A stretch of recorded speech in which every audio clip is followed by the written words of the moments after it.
This feels odd and good at the same time. I recently got back, not that recently, 2 weeks ago, got back from Soltara in Costa Rica. First time in 4 years I've sat with ayahuasca, and I'll be doing a solo cast on that coming up hopefully next. Episode 300 is a landmark episode, and it's funny because I wanted to release the solo cast for episode 300, but I'm still integrating, and it would be a disservice to myself and to everyone to try to get that out early. And I had a podcast that I most recently did a few days ago with my good friend and one of my mentors on the farm, especially Daniel Griffith. Daniel's been on the show before. This is his second time. He was a keynote speaker at a recent event that we went to called What Good Shall I Do? Put on by the homies at Rome Ranch and Force of Nature. I had an excellent time speaking there.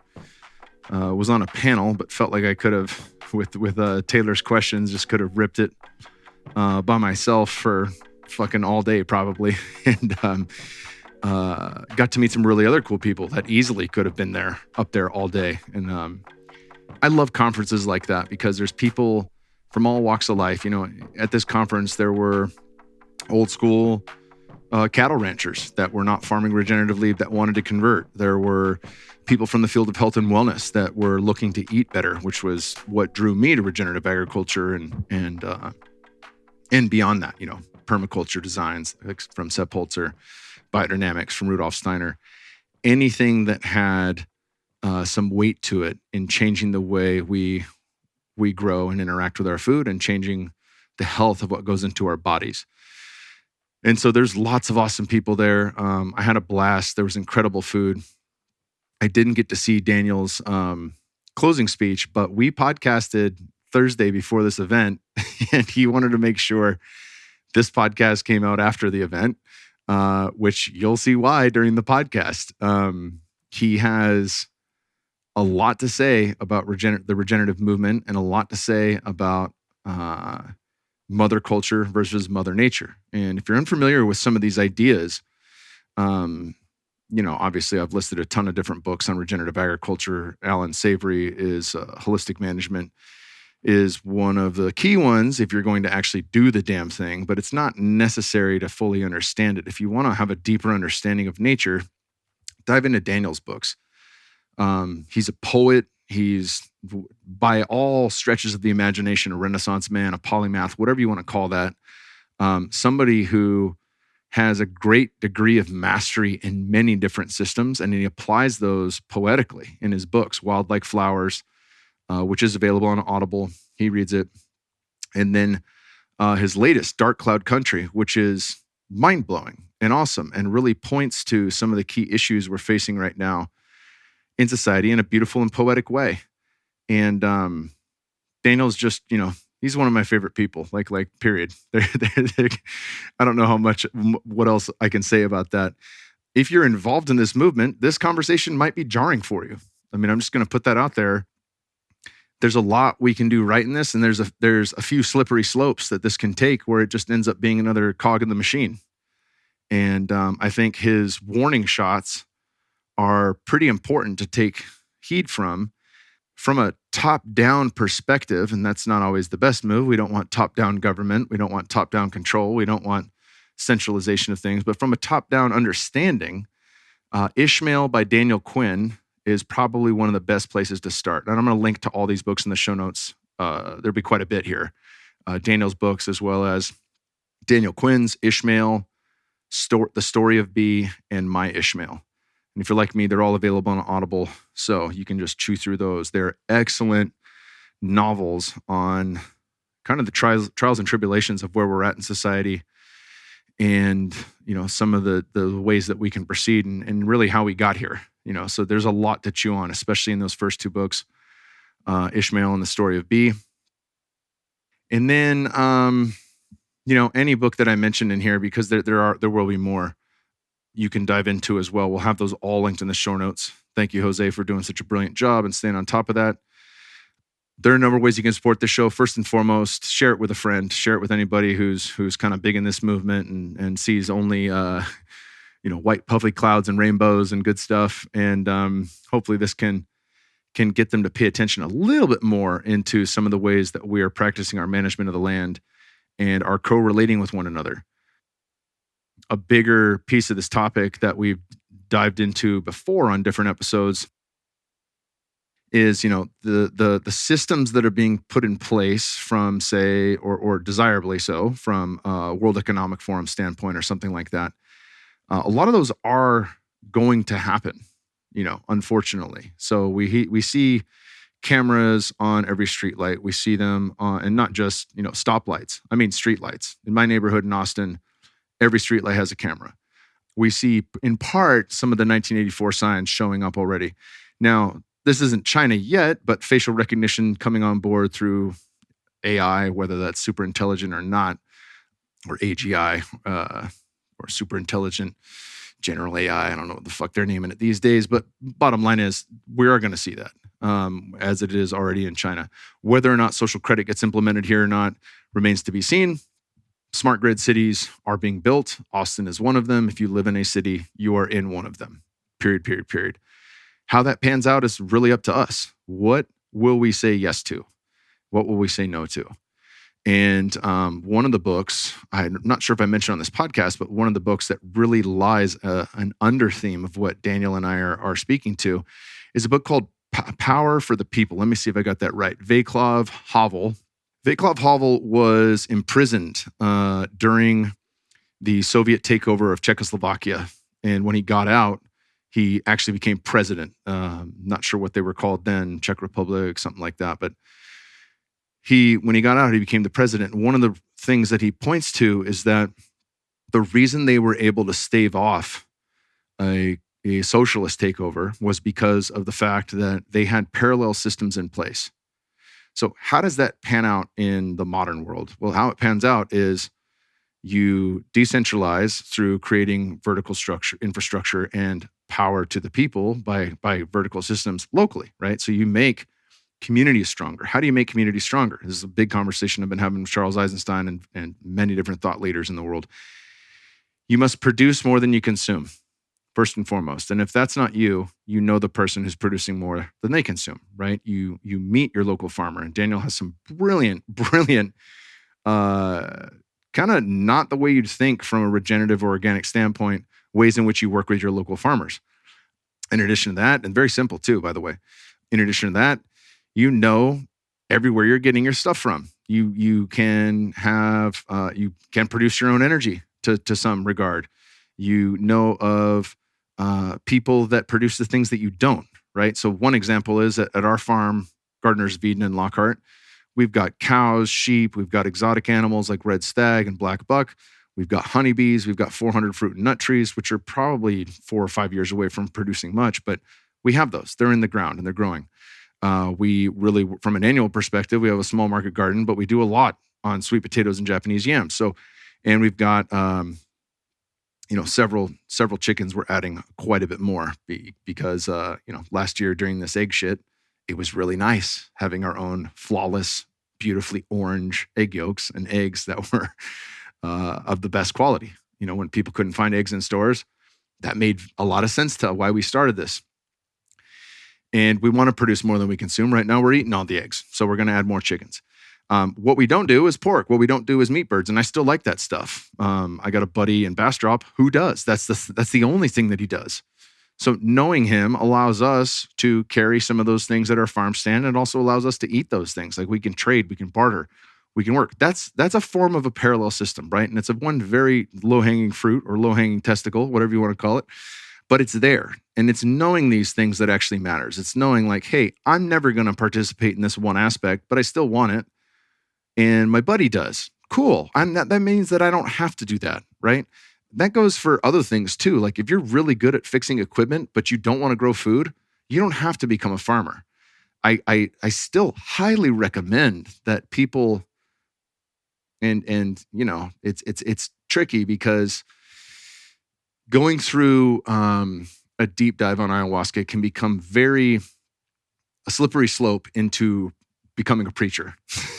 And I've witnessed this, I had my 28th, 29th, and 30th journeys on this last, 2 weeks ago. And I was very careful, as the way I was wording things in my mind was like, there's no preach, right? And Dr. Dan said this beautiful quote, and I forget who it is, but I'm sure you could Google it and find out in 1 second. It's preach the gospel wherever you go, and only when necessary use words. And it's absolutely beautiful, and it's completely apropos. It's really nice to garden, and I'm just put it that way. We started off when I was living in my mom's garage.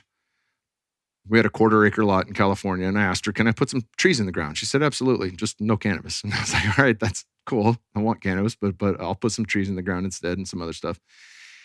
And that built my connection to nature. It rehabilitated something that was lost in the modern world.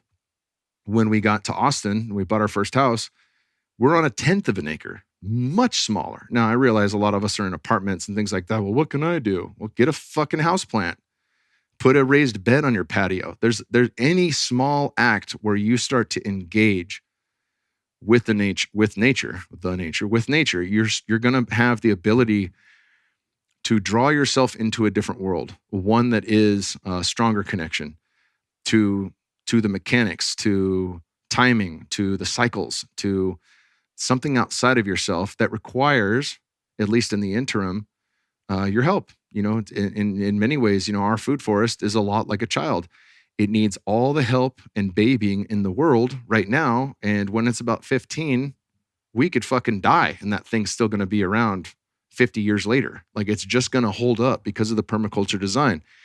I hope I don't die in 15 years. But that said, it is a lot like looking after an infant. When I caught Wolf, my wife was in a full squat on the edge of the bed, and our midwives were out on both sides of the room looking in. I realized she's coming out right now. There was no crowning. I knee-jerk reaction intuitively put both my hands under her before there was any crowning, and she shot right into them. And I was like, holy shit. And, any description is will not do it justice, similar to a deep dive on plant medicines. But I remember looking at her, and the first thought is she healthy? Is she safe? Is she going to live? And the second I recognized with her first breath, she's perfect. She's healthy. She's going to live. The remembering of, because it had been 5 years since Bear was born. Oh, fuck. I got to keep her alive. Like, she needs me. That's part of the role of the father, is to keep her alive. And that's part of the role of the gardener, is to keep the plants alive until they're robust enough to do very well by themselves, even on auto timers and all the other things we set up to make it as neat and packaged and aromatic and systematic as possible. We still got to observe. We got to be in the garden. And that's probably the biggest medicine, is that whatever you're planting, to be in that thing. I've talked about this before, but on my wife's birthday, the 3 months after we moved into this house in Austin, I put a bunch of 4 different bunch bamboos in the back. They only grow 3 feet in each direction, so they won't take over the yard. And that became, it gave us a sanctuary with houses in the suburbs stacked on top of each other. It gave us privacy. We put a bunch of fruit trees in. What do you want to put in? What do you want to eat? Really, as part of it, like what's your gut telling you? Do you love apples? Do you love, and that's not a Goodwill Hunting reference, even though I can use it as that double entendre. We got banana trees. They die every freeze and they grow back. It's a pain in the ass. We don't have bananas, but they're fucking awesome to watch grow. They grow very quickly. Our ice cream bananas grow 15, 20 feet tall. Mini banana trees, 3-4 feet, but they look great. It feels tropical. We've got a lot of vining flowers that bring in the hummingbirds and the bees and the butterflies. And, all of these things help draw us in further to something that's larger than ourselves, something that's deeper, that's more majestic than ourselves. And it's incredibly grounding. And it's a whole lot of other things that I'm not even describing right now that you'll find for yourself when you start doing that, if you say yes to that. So enough preaching on the gardening, but, you don't have to have a food forest. You don't have to have all these things. You should know, whether that's through a farmer's market or some direct contact, going to your local farm, just as I did 4 years ago. I went out to Rome Ranch and I had Bear sit on my lap for bison harvest.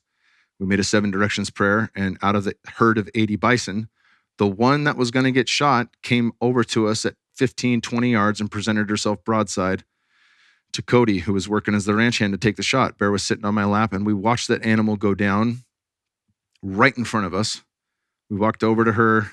When she stopped moving, we held her warm body. We put tobacco on the ground. We prayed and we thanked her. We thanked her for becoming us. We thanked her for giving ourselves to us. And she did, like contrary to what people think about hunting or harvesting or any of these things, that prayer was heard. And she did come over, and really present. There was no challenge in it.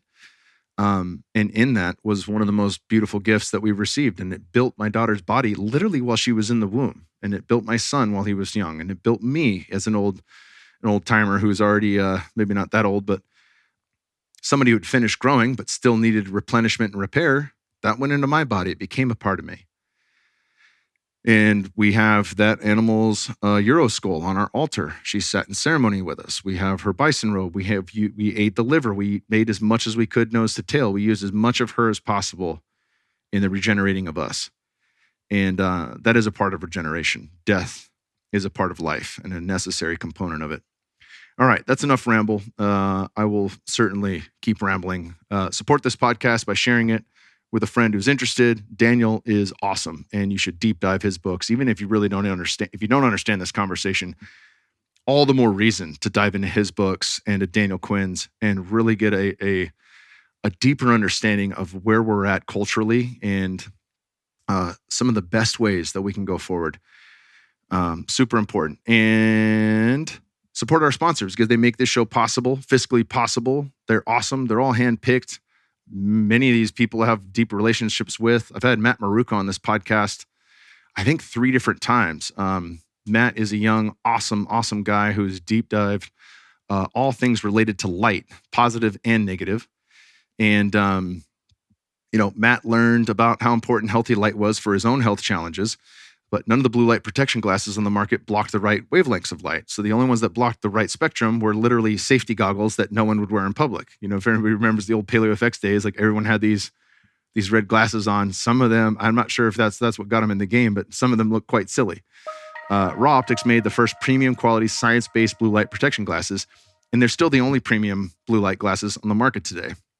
They have 2 lens types, daylight for daytime at the office, school, grocery store, etc., and sunset for evening time.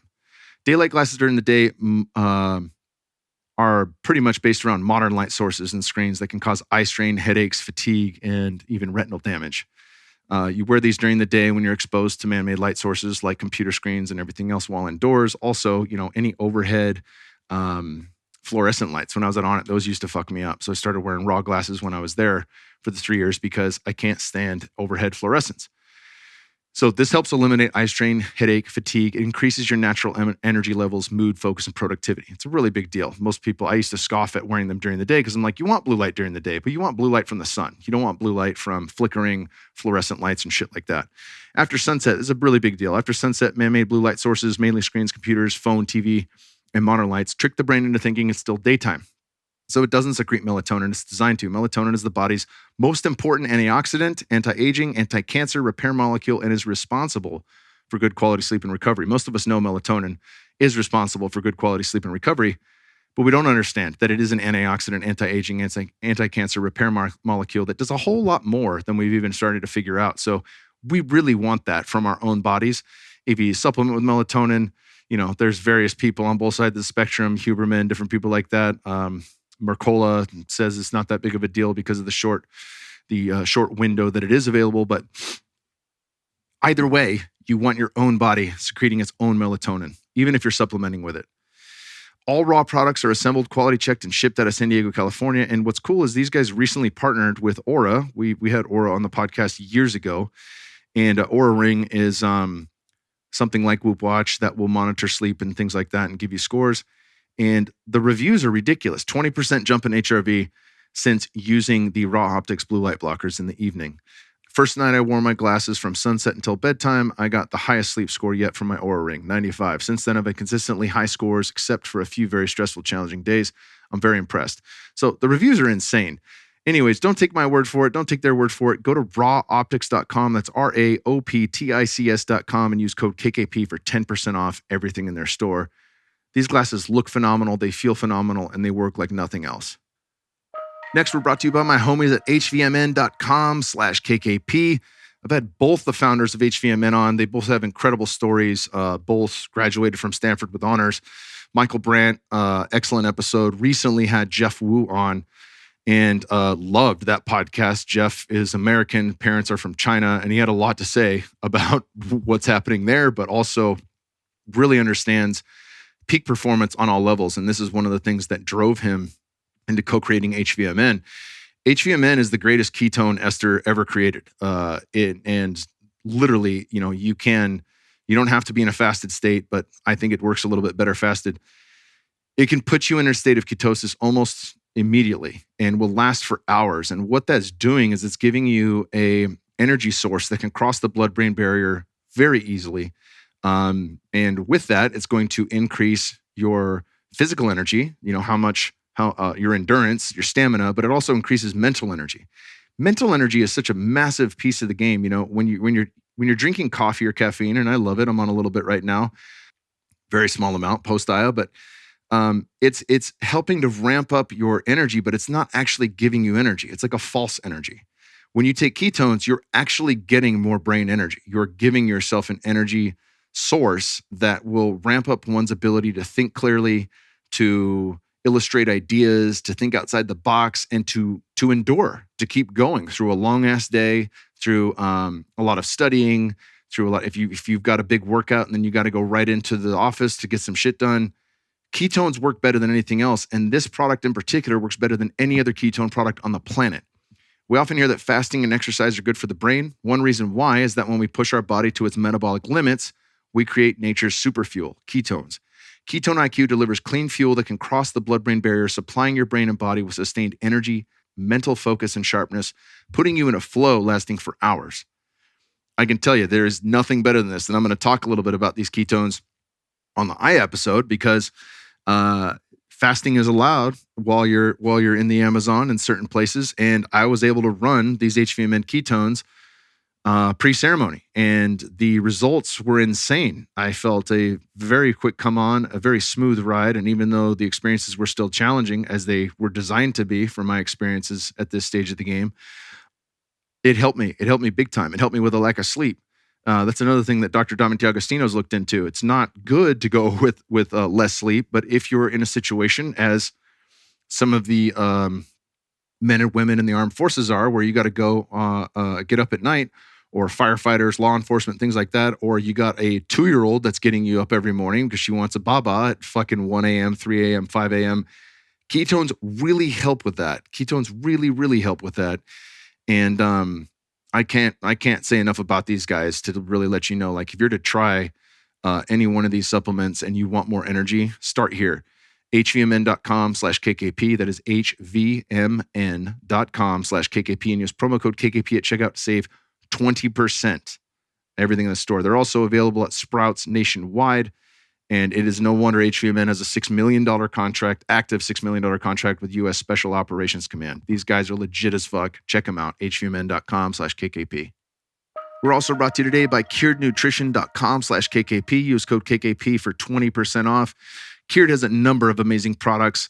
They have nootropics that have lion's mane, cordyceps, Huperzia serrata, CBD, ginseng, and it's just phenomenal stuff. There's no caffeine, no jitters, no crash. It gives you extended mental clarity and performance, and it stacks with the other things that we're talking about. It stacks with ketones. It stacks with caffeine. It stacks with anything else that you want to try to give yourself a lift that works more like an adaptogen. So it's going to help with oxygen utilization, mental clarity, and energy. It's going to balance. CBD is great at balancing mood when we're hyper caffeinated or even just moderately caffeinated. Ginseng improves cognitive benefits as well as endurance. And so adding these things in, whether they be from Chinese medicine or Ayurvedic medicine or even some of the more medicinal mushrooms, they all have this synergizing effect that can really bring us into balance when we want to get shit done. And I absolutely love their products. Rise is their nootropic. One of my all-time favorites from them is a product called Zen. Zen is a nootropic formulated by Cured's very own in-house clinical herbalist. It contains a blend of reishi mushroom, ashwagandha, chamomile, passion flower, and broad-spectrum CBD. Any one of those ingredients I just mentioned is a powerhouse supplement in and of itself. The fact that they put in an efficacious dose of each of them and combine them all into one easy-to-use supplement makes it really one of the standouts when it comes to relaxation, unwinding. How do I shift gears when I get home from work and want to relax and read to my kids and snuggle and chill and just unwind? Zen is that for me, and it's not going to knock you out. There's no melatonin. So, they have a CBN oil for nighttime right before bed, but this product is more about the transitionary phase, and I had a guy named Greg Schmaus on this podcast multiple times. He talks about the seasons, the annual seasons on a daily, right? So your daily is winter time is sleep, summertime is work. Most people go straight from winter to summer, summer to winter. There's a very small spring and a very small fall. How I look at Zen is it is the fall, right? When I want to transition from summer to fall before winter, when I want to transition from my non-working state into a relaxed, present, grounded state for my family, Zen is what gets that done. It feels great. It doesn't make me groggy. And what that leads to is when it's bedtime, I can actually switch off very quickly and get right to bed and fall asleep. Check it out. Don't take my word for it. It is awesome. Absolutely awesome. You can get all this stuff with 20% off over at curednutrition.com/KKP. That is CURED nutrition.com/KKP and enter code KKP at checkout to save 20% off everything in the store.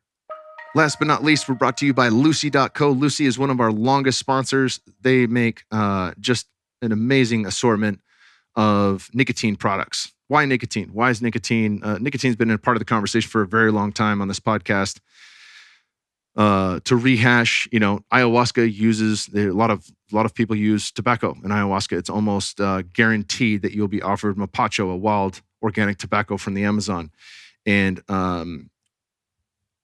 all indigenous cultures that I know of utilize some plant medicines at various points in time. But many from the Americas and Europe utilize tobacco in particular as a bridge to the spirit world and a way to tune in.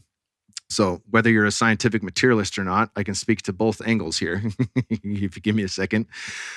Spiritually speaking, connecting to your ancestors, connecting to your inner knowing, your high self, your soul, your intuition, whatever you want to call that, tobacco is the bridge for that.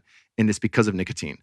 Outside of that, nicotine fits into the same receptor sites as acetylcholine in the brain. Almost every nootropic on the planet is trying to increase more acetylcholine, and they'll usually take choline and something else like Herpesia serrata, which is a great plant medicine, and that will grab choline that you've now ingested either from egg yolk or from the supplement itself, and it will wind that up and create more acetylcholine. More acetylcholine means more cognition, more memory, more language recall, more accessing of different pieces when you need them to construct ideas and to formulate new ways of thinking. It is excellent when you're trying to learn something. It's excellent for reading books and studying materials, and it is excellent for presenting ideas, whether that be through a podcast or a fucking slideshow. Hopefully nobody listening to this has to do slideshows unless you like them. And check it all out. Go to lucy.co.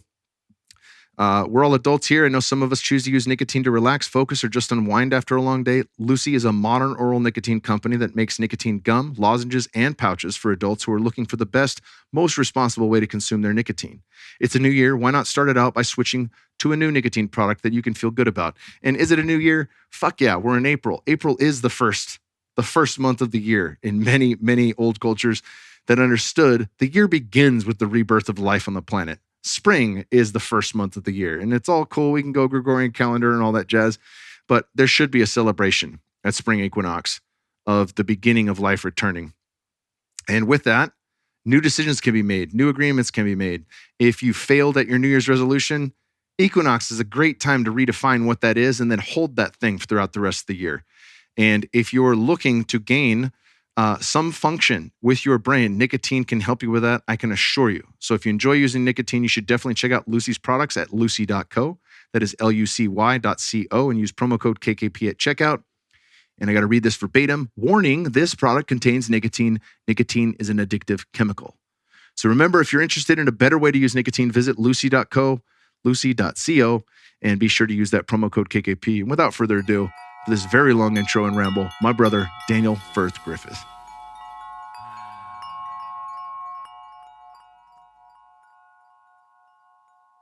All right, we're back on the land here. Daniel Griffith, second time on the podcast with me. One of our mentors, head of the Rabinia Institute out in Wingina, Virginia. The one and only. The one and only. And what is the name of the Timshel Wildland? That's right. Timshel Wildland. That's right. Talk a bit about your process in creating that, and there will be some overlay from our first podcast. That's fine. And we're going to dive into your new book and maybe some of your older books. And so we'll take it wherever it goes. If you hear wind, there's a bit of wind here in Lockhart, but it's too scenic to go inside it. And I certainly wouldn't have it any other way with you. So, talk a bit about, a little bit about the birth of a wildland and some of the differences between that model and the model of a farm. Yeah, that's a good place to start. In the first episode we did, I went into a little bit of our story and how we started farming, which I'll leave there. Basically, an athlete that was diagnosed with some severe degenerative genetic diseases, went through 7 years of health trials, and ultimately landed in food and farming as a solution to those problems. We farmed, as all good regenerative and proper regenerative farmers do, for a number of years. And, for a time was just getting our feet, underneath of us and, doing the Joel Salatin pastured poultry model of 100 birds in these little, rotational cages, if you will, or open bottom pens, as he insists that they're called. And rotating cattle on the, this pasture to this pasture using polywire and step-in posts. And, we were just good regenerative farmers in the universal sense. And, the more we got into it, the more we realized that we had a lot more questions than this regenerative movement had answers to. For instance, we talk about the regeneration of place, like, the Wildlands is a 400-acre project, and we talk about the regeneration of those 400 acres. But we look around us and we see degradation and degeneration and desertification all around us. And then we go on, online to these feed stores and we buy minerals and feed for our chickens and our pigs and our ducks and our turkeys. And we buy minerals for our cattle and our sheep and our goats. And, we have no idea where these things are coming from. And for a long time, the conversation has surrounded this idea of, well, is it certified organic, chicken feed? Or is it non-GMO? Or is it soy-free or corn-free? Or is it local? Or is it milled locally? Or, you have that stream of rhetoric, and a lot of those things are certifications. And we just started to get lulled or just bored of the law of these conversations. And we were looking at our animals and we would put them in a particular place and say, okay, today, because we're good rotational grazing, farmers, this is the place you're going to go today. And then tomorrow we're going to move you here. And then the next day we're going to move you here. And we sure as hell hope that everything you need today to survive is here. But that hope is unfounded immediately, because you immediately have to start supplementing their diets. And I don't mean with grains, and I don't mean with like local alfalfa or soybean meal, like, the conventional set stock cattle commercial model. But if you just break down and, and do a little bit of botany or ecology. And so the soil has nutrients and minerals. Let's just leave it at that. And you have this whole soil food web with nematodes eating, migrating fungi that get their, food from photosynthesizing plants. And you have all of that food web that I'm not going to talk about. It's a little bit complex and there's no reason to here. But out of that nutritious cycle, that relationship, as I call it, the soil food web is just a relationship between the life of the soil itself, which is life again in photosynthesis and plants' roots. All of that is what we call in the space mining of nutrients and minerals. And so there's nutrients and minerals in the soil. Plants undergo photosynthesis. They take CO2 out of the atmosphere. They bring that through this wonderful action of photosynthesis, and they create energy via the catalyzation of minerals. So I feel like I'm getting a little bit technical, but stay here for a second. This catalyzation of energy via minerals is the foundation of rotational grazing and holistic management and herbivory, right? Herbivores, cattle, sheep, goats, and pastures eating photosynthesizing plants, herbaceous material, creating energy then for humans to consume. This is the story of nutritious food. Well, the question of nutrient-dense food comes from the soil, and does the soil, therefore, what we should be focused on, does the soil contain enough nutrient and minerals to grow nutrient-rich forage to then feed cattle to then feed us, or sheep and goats, or I'm going to pick on cattle here? Because we fall into this highly reductionistic, and I'm kind of playing the card here, but because regenerative farming plays into this highly reductionistic, highly linearistic approach of the cattle go here, and then they go here, and then they go there, or maybe it's a a pastured poultry model where we bring in feed and we feed them here and then we feed them there and then we feed them there. Because we occupy that system, we are denuding or reducing the abundance of that system proportionally, directly. And so we started to see these patterns arise where no matter how grass-fed, no matter how regenerative our systems were, and we were trying. We were the good regenerative farmers doing everything we possibly can to regenerate the soil because soil health matters beyond all else. We couldn't supply what the land needed without relying on other people's land. And why that matters, I was in a conversation with Charles Eisenstein the other day about this, and we were discussing this idea that all life needs other life. Like, it's fine that you depend upon me and I depend upon you. But you, in your life, do not depend upon the degradation of my life, right? But if I'm raising pasture poultry and pasture and I'm relying on supplemental input, I'm relying upon monocrop, commercial, industrial machines of production to produce that grain so that I can regenerate. And we started to see this narrative arise, and it arose in the pastured model of imports, of exports and inputs into the system, but it also rose in our own management, right? Because all of our management was producing an animal that still depended upon, the industrial systems mining and leveling of mountains to produce calcium that we can then provide to our cows, right? Or something similar to that.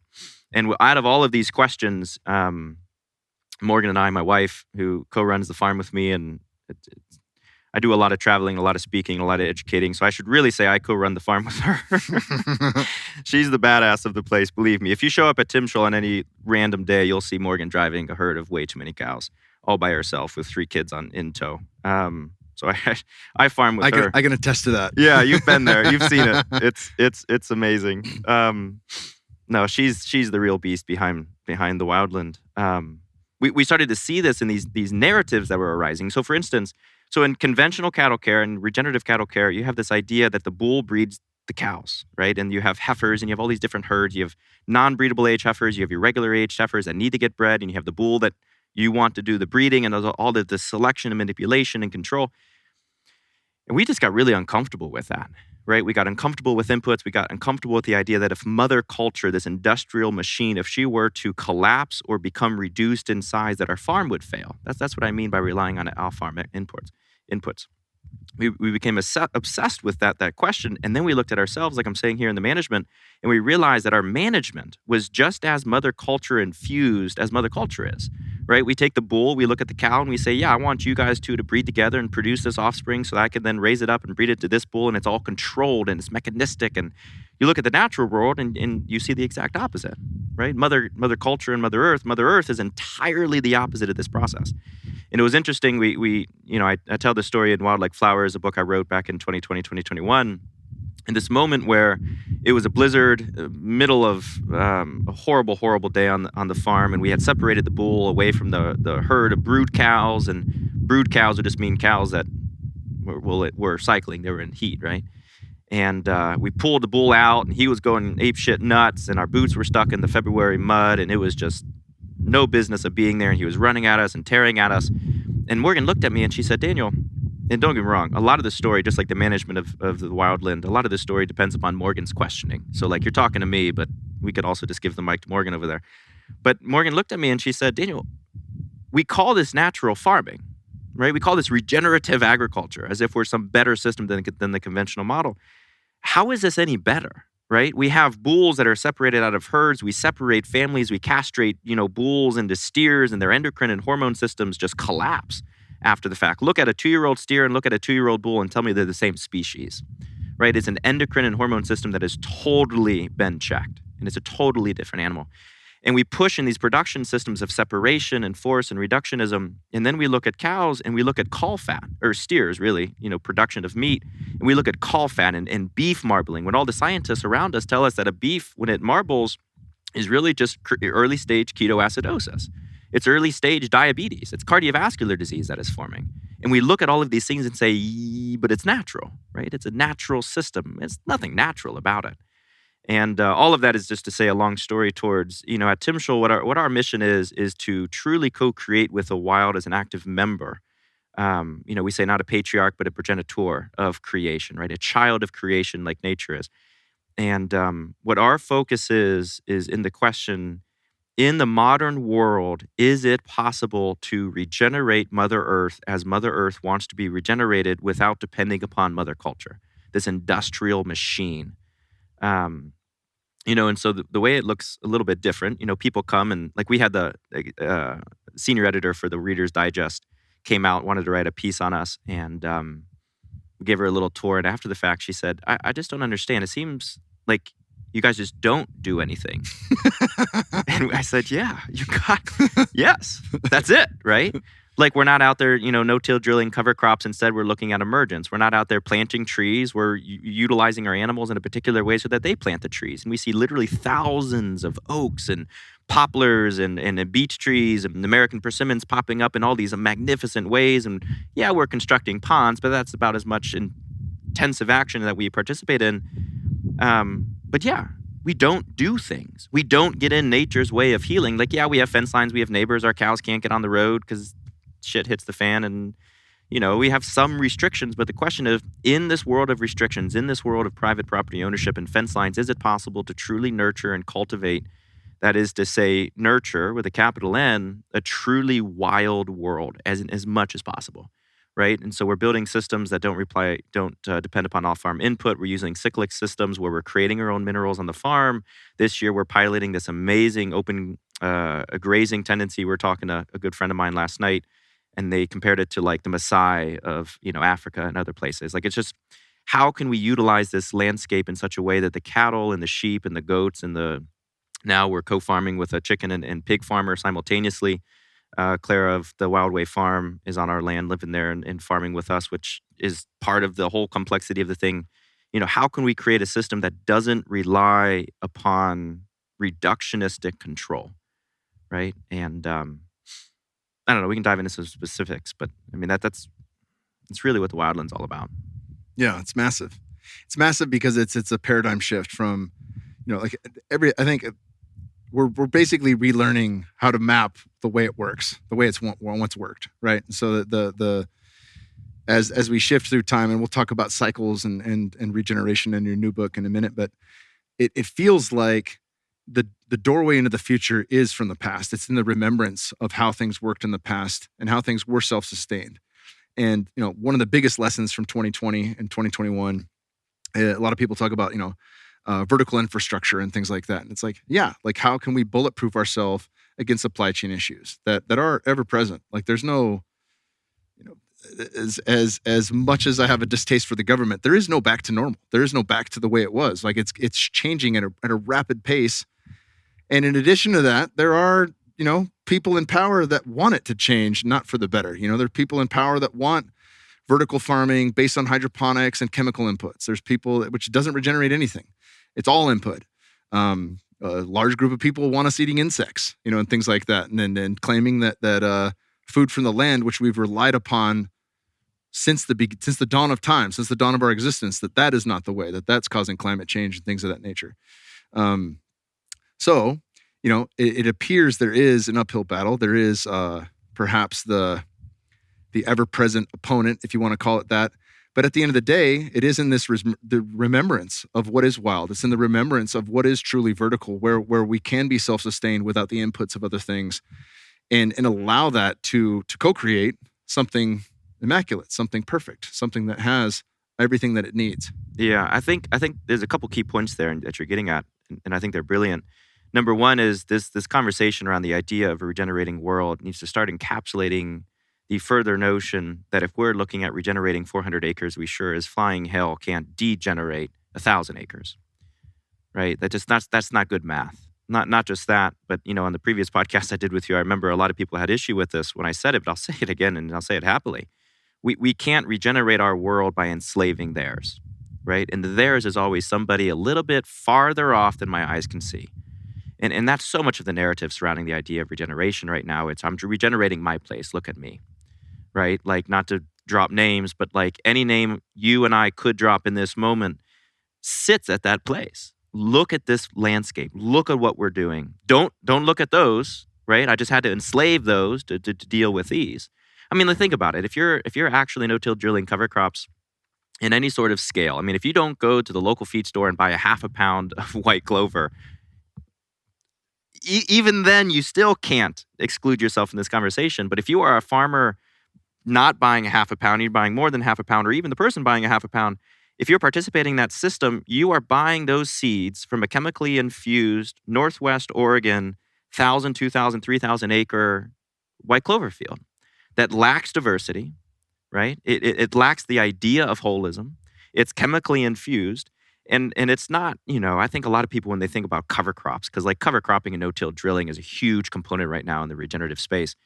And they think about cover cropping as look at the life that I'm adding to the soil. Number one, we have to check that sentence, right? Humans don't add life to the soil. Humans are the life of the soil, right? There's no way for us to add something into this tertiary entity unless it's tertiary. We have to be separate from it in order to even have that sentence.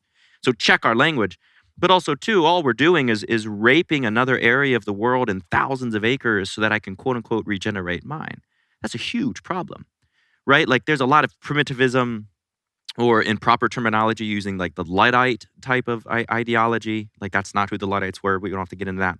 But there's all of this idea that like I'm homesteading, I'm a primitivist, I'm a Luddite, look at me, I'm just separate, right, from the evil of this world, right? But then number one, that has issues, and maybe we can talk about that.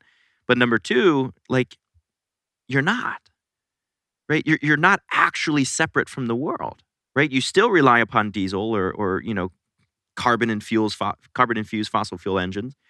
You're still relying on 1,000-acre, cover crop farms, thousands and thousands of acres of monocrop cover crop farms, producing your white clover seeds, harvested by technologically tethered machines, and then you're sowing them in your field, saying, "Look at the diversity." Right? But in order for me to have diversity, I have to monocrop and singularize that landscape over there, just farther than my eyes can see. And as long as it's out of my purview, right, it's totally okay. And that's part of the rhetoric that, what we're trying to look at here at Timshel is I mean, it's not sustainable, right? But that's an easy thing to say. It's not sovereign in any way, right? I rely upon machines and FedEx 2-day air packages that fly 4,000 miles across the country to get it here. I rely upon this mother culture and industrial machine in order to make this all happen. But first and there's conversations to be had there. But first and foremost, that I think the key concept that we have to start realizing is that our language is the problem.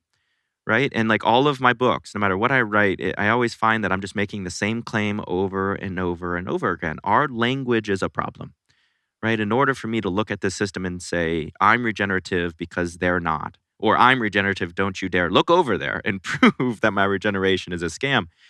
It is founded from this language of disconnection. Like, in my most recent book, Dark Cloud Country, I write that, and this is not revolutionary, but we don't have relationship with the earth. We are a relationship. We don't, inspire harmony or harmonize with the natural world or with other people. We are the harmony. This thing that we're inhabiting in this moment is the harmony.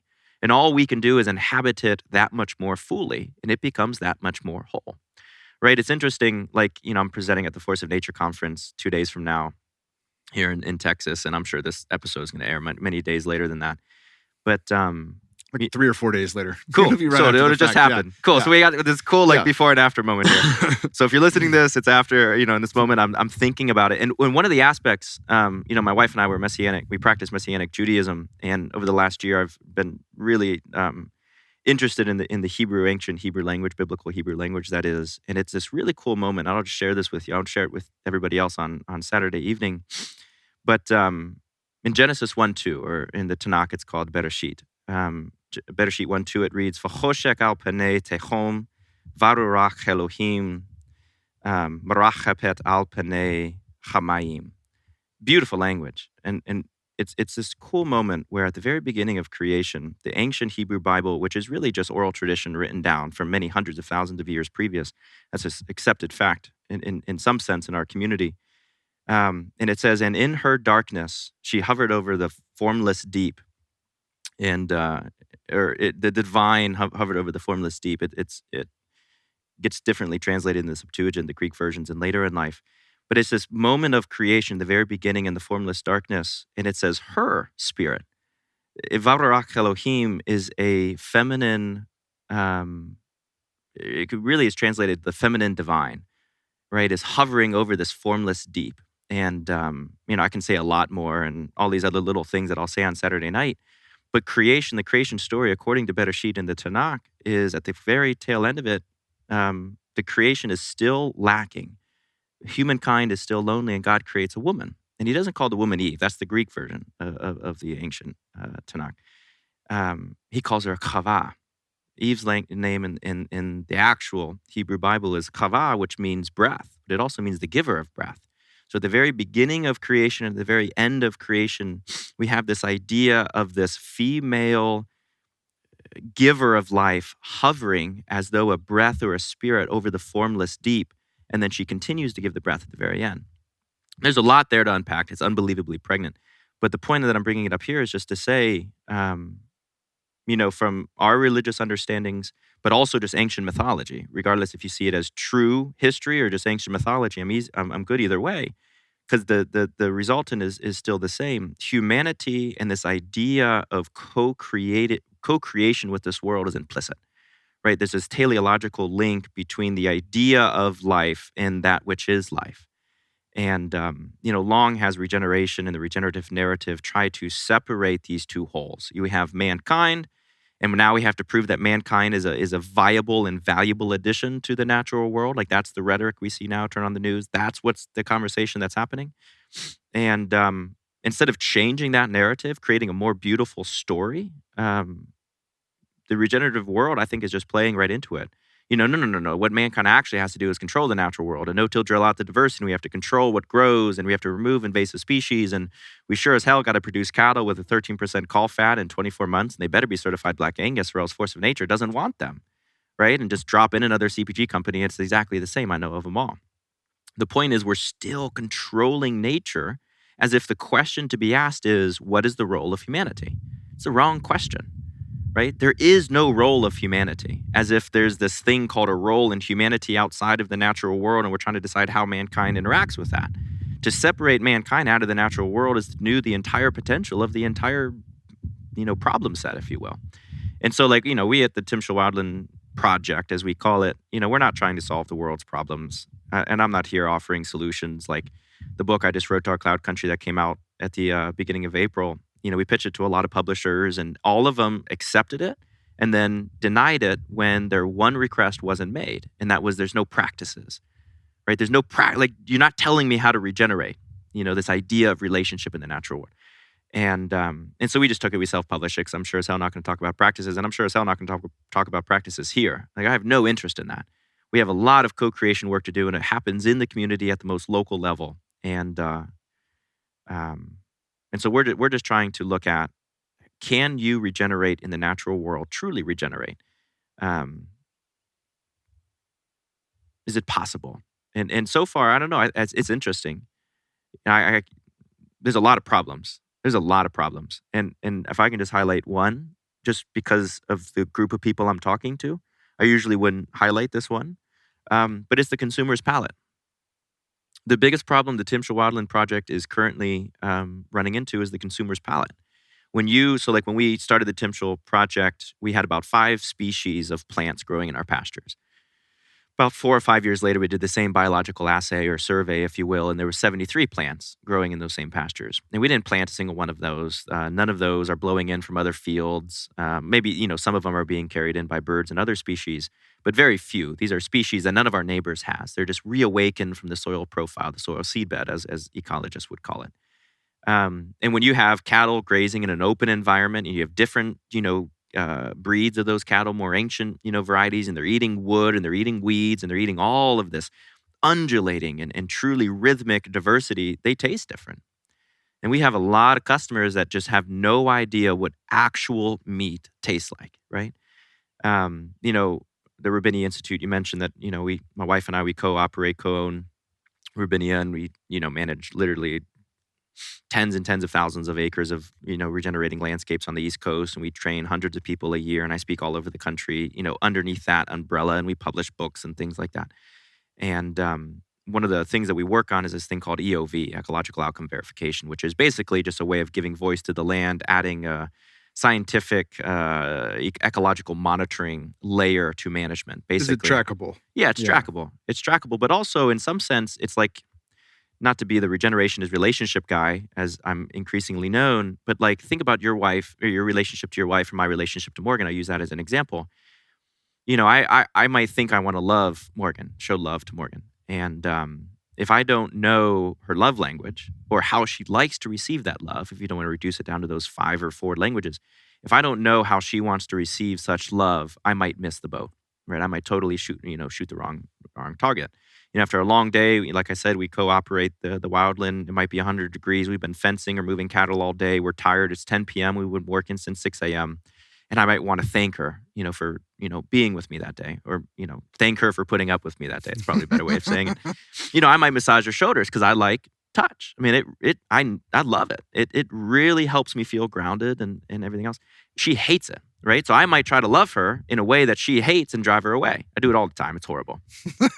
She has a much better way. Easy for me and Tosh because we're both touch. Okay, there you go. That's easy. That's much easier. Way easier. But years could go by, right? And I think, hey, I'm really loving Morgan. I'm really going out of my way to show love to Morgan. And all I'm doing is driving her away. And, it's a pithy little, weird sort of example. But I cannot tell you, when we do EOV, we've done EOV on hundreds of farms, and I can only give you a handful of farms where this was not the case, literally less than a handful. They believe they're regenerating. We've been a regenerative farm for 20 years, and they're growing less grass year over year. They believe they're regenerating, and the leaf material, the actively, we call them solar panels or, photosynthesizing solar panels onto the plant. The leaf is what's photosynthesizing and transpiring. That it's being a part of the water and hydrologic cycle. That's very important. The leaves are getting smaller year over year. The soil is getting more depleted year over year. You're getting more bare soil, not covered soil, year over year over year. We see the opposite of regeneration happening. It's not because the heart isn't there, right? Going back to my wife and I's example, like I want to show the love. I think I'm showing the love, but I've never asked, how am I doing? Right? And so when we teach EOV courses or we do EOV, when we're thinking from this paradigm or from this perspective of management that we've been talking about on this podcast thus far, or I've been rambling about on this podcast thus far, we have to approach it from the question, when was the last time you walked in a pasture and asked what it wanted to be? When was the last time you listened? And if it could speak, could you understand it? These are all critical and vital components of having a relationship, right? Me asking Morgan, how am I doing? It's important, but what's the most important? Listening, right? But not being too busy in my mind that even though I might be listening or appearing that I'm listening, I'm not actually understanding. Those are 3 components that we have to get in terms of our ecological literacy, not just social human relationship sort of literacy. And I bring that up to say that a lot of the EOV we're doing, I bet a grand 90% of it is demonstrating that the farms that believe they're regenerative are not, right? We're totally missing the boat. And I think it comes down to this understanding of our ability to control. A lot of regenerative farms today still operate underneath that paradigm, that we're able to control what grows, how fast it grows. We're able to control the production process, and the markets is a huge component. We can talk about that too. We right now are being pushed as farmers, in the Force of Nature speech, I'm going to call them paupers and prostitutes. Farmers are becoming because of markets, right? We're being forced in these linearistic production models that are really just industrial machines writ in a regenerative world or slapped with a regenerative label. And so the whole thing is still Mother Culture, right? But the rhetoric is Mother Earth. It's a new story, right? But it looks like Mother Culture. And Timshel, we're nowhere close. Like, unbelievable, hurdles in our way, fence lines, right? Neighbors that don't want cows in their fields. Like there's some things that I don't know if we're ever going to be able to beat. Maybe, I think we can build a truly communal society in the future where everything is a little bit different. But like right now, we're just starting to ask the questions and, really working on our ecological literacy so we can make sure that we at least can start to formulate an understanding of the language of, these feedback loops. I've just kind of rambled on and on. No, I love that. Yeah, please don't stop rambling. It's I think a lot of people are, if they're privy to the language around regenerative and they understand, the story behind that and the story behind the soil. I was recently at Force of Nature's event at Hop Dotty, and I remember when Paul Saladino was in town, the carnivore doc, and he went through a bunch of different places, and he's like, these guys are cooking their fries in fucking soybean oil. They're cooking with this, they're cooking with that, and I think there's a website. I'll have Jose find it for us for the show notes, but it's like it shows you where they're not using any seed oils whatsoever, and but that, one of my questions, was like how we have this Mother Nature burger, which is using regenerative beef, and obviously, according to the prescription there, it's probably got to be the Angus that you're talking about from a very certain number of farms that can provide that. But it's a step in the right direction, and they're using Vital Farms eggs, and that in and of itself is taken from a conglomerate of farms and done better than most, but probably not in the way that we want it yet, right? But I think it is a step in the right direction, and their goal is to be the first ever 100% regenerative restaurant chain. And I was like, that's fucking cool, because I haven't even heard people talking about that. That's a step. Supply chains will be an issue with that. And it may be something, as we talked about in the first podcast, where some of the goals on how we fit this into mother culture actually can't work. It actually might not be possible. It actually might take, instead of the 4,000 acre regenerative, quote unquote, regenerative farm, providing food for the masses, it might just be 100 acre farms to 400 acre farms that are serving only locally. And that you're, if you want to eat the right food for you, you're going to get it from a neighbor. You're going to get it at the farmer's market. You're not going to get it at a grocery store, and you're not going to get it at a restaurant. That said, it is inspiring to see people trying in that way. And Ryland Englehart, who I've had on the podcast, who did the Kiss the Ground documentary, and he's got another one coming out this summer on Netflix called Common Ground. Love his story. Quick recap: his parents were vegan, and they were into biodynamics and some good things. But they started Cafe, or I think it was Cafe Gratitude, and another one, and they were pretty much the largest vegan restaurant in LA. All the celebrities were going there, and it was a big movement. And then at 35 years old, as he was getting into regenerative, he ate his first burger. And because he understood, the loop, the closed system loop of that is, I do take the life of this 8-year-old cow that I've known for 8 years, that had a name that I loved, and I honor it by eating it and giving that back to the land. And he had people out in front of his restaurants, murderer signs and shit like that. And it's pretty, it's just jarring to see, the how wrapped up people are in their own dogma. And then at the same time, to see him break free of that is really beautiful. And I really like what they're doing with presenting these ideas on a larger scale for people to start to wrap their head around. But with that, if you're first coming into this, say you watch Kiss the Ground, or you read The Soil Will Save Us, and we have this, this kind of a speed bump in language with Charles Eisenstein, around like the importance of the soil. And that was such an important piece for people coming into this that are like, well, I thought regenerative was regenerative. And I thought this was, the way that, and I thought the soil was the move, because, that should be the most important thing. That's going to sequester the carbon, and it's going to give all the fucking things back to the plants. And then that's how we get the most nutrient dense food. Talk a little bit about, the what's now known as the correct way, and what you're learning, as different in terms of like, you're not there yet, but because you're asking these questions, and it's because of the relationship that you're building. What comes to mind for me, and it came to mind too when you were talking about the publisher's issue on not giving practices, right? What you're giving is like a download of how we are in relationship with nature. Right. And that perhaps is the key code that's more important than any do it this way. Here's your 1 through 10. Right. It's far more important than that. And that key code for me happened through ayahuasca, and yours happened through being on the land. Right. So there's no one way up the mountain. But it is important that we have that remembrance and that knowing, the gnosis, right, where it's not an idea, it's visceral, it's through us. For people that are tuning into this that maybe, haven't farmed, or maybe haven't gone to the jungle and done plant medicines, and they don't yet have that relationship, what in your opinion is the way to start to build that relationship? Yeah, that's a really, really good question. There's so many ways to go. And I want to say this simply because it's really the question.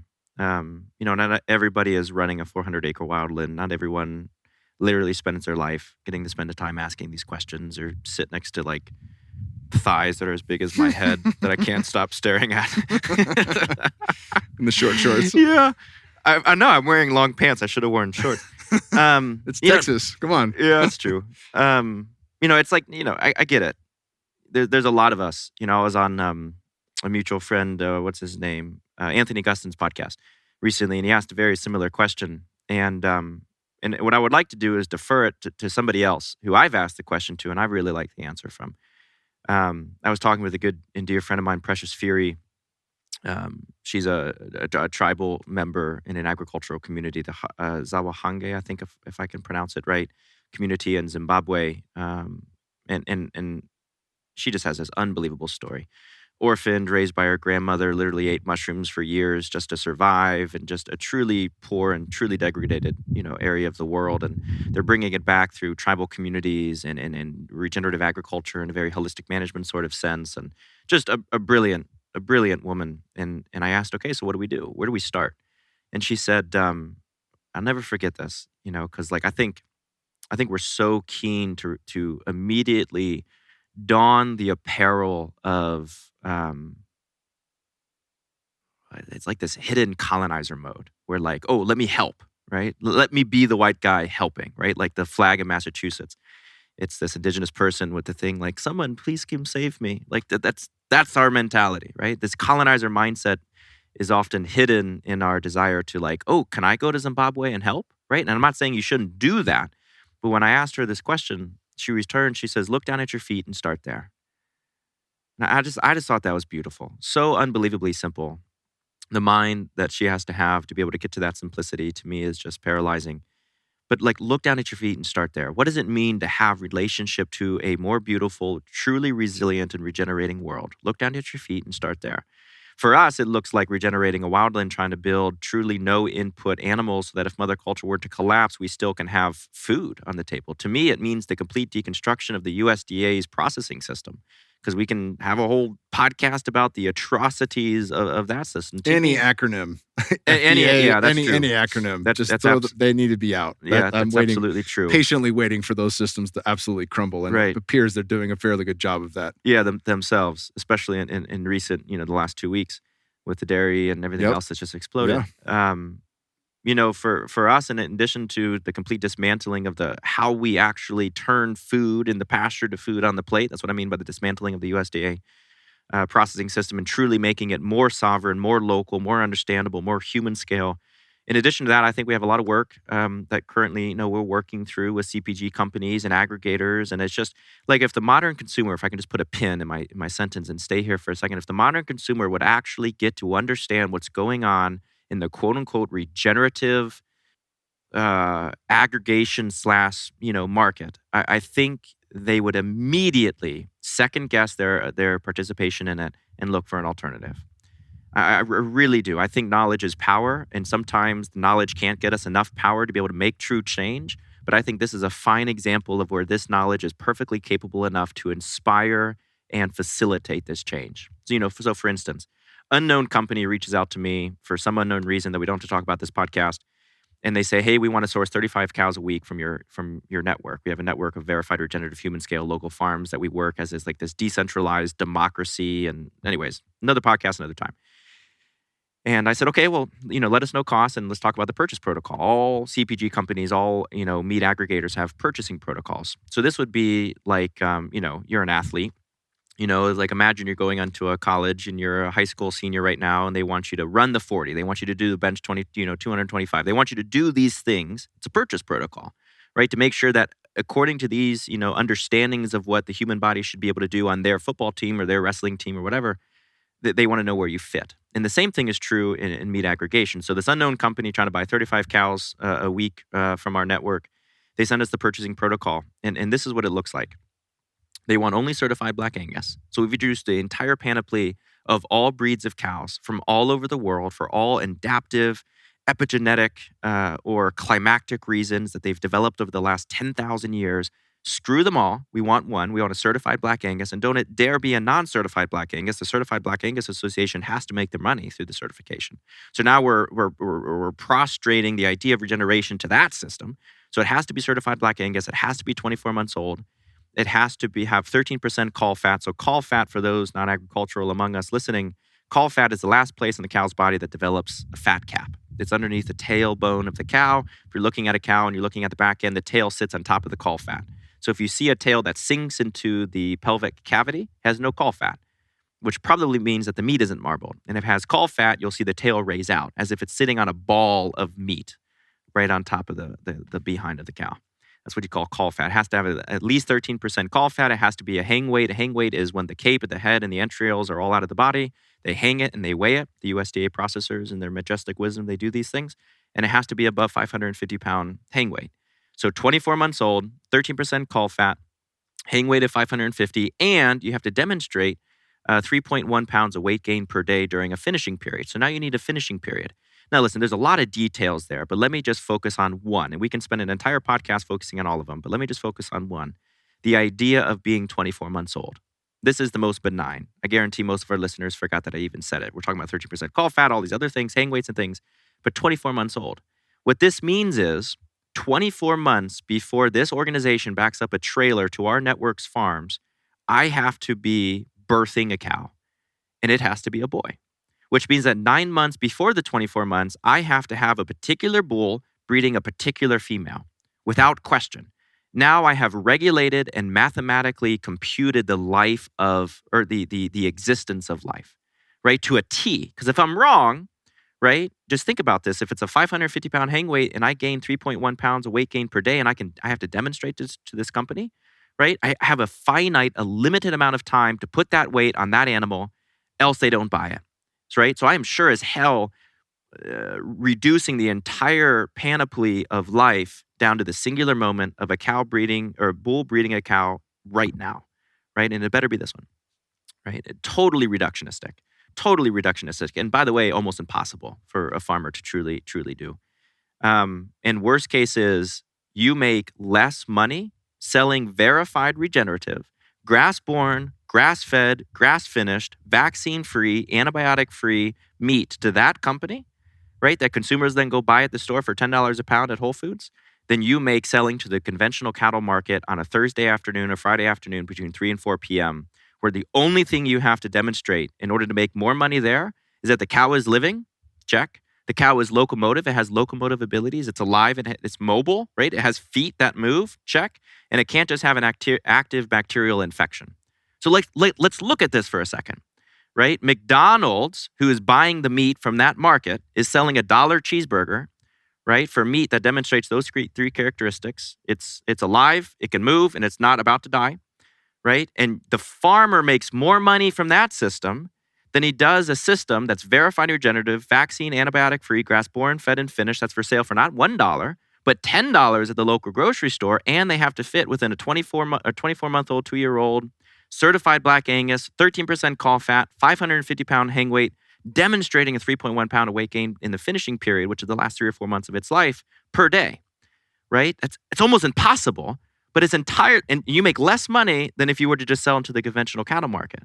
But there's something better about regeneration, right? As if what I'm describing is even regeneration, which is obviously not the case, looking at the rest of this podcast that we've discussed. That's a problem. That's a broken system through and through.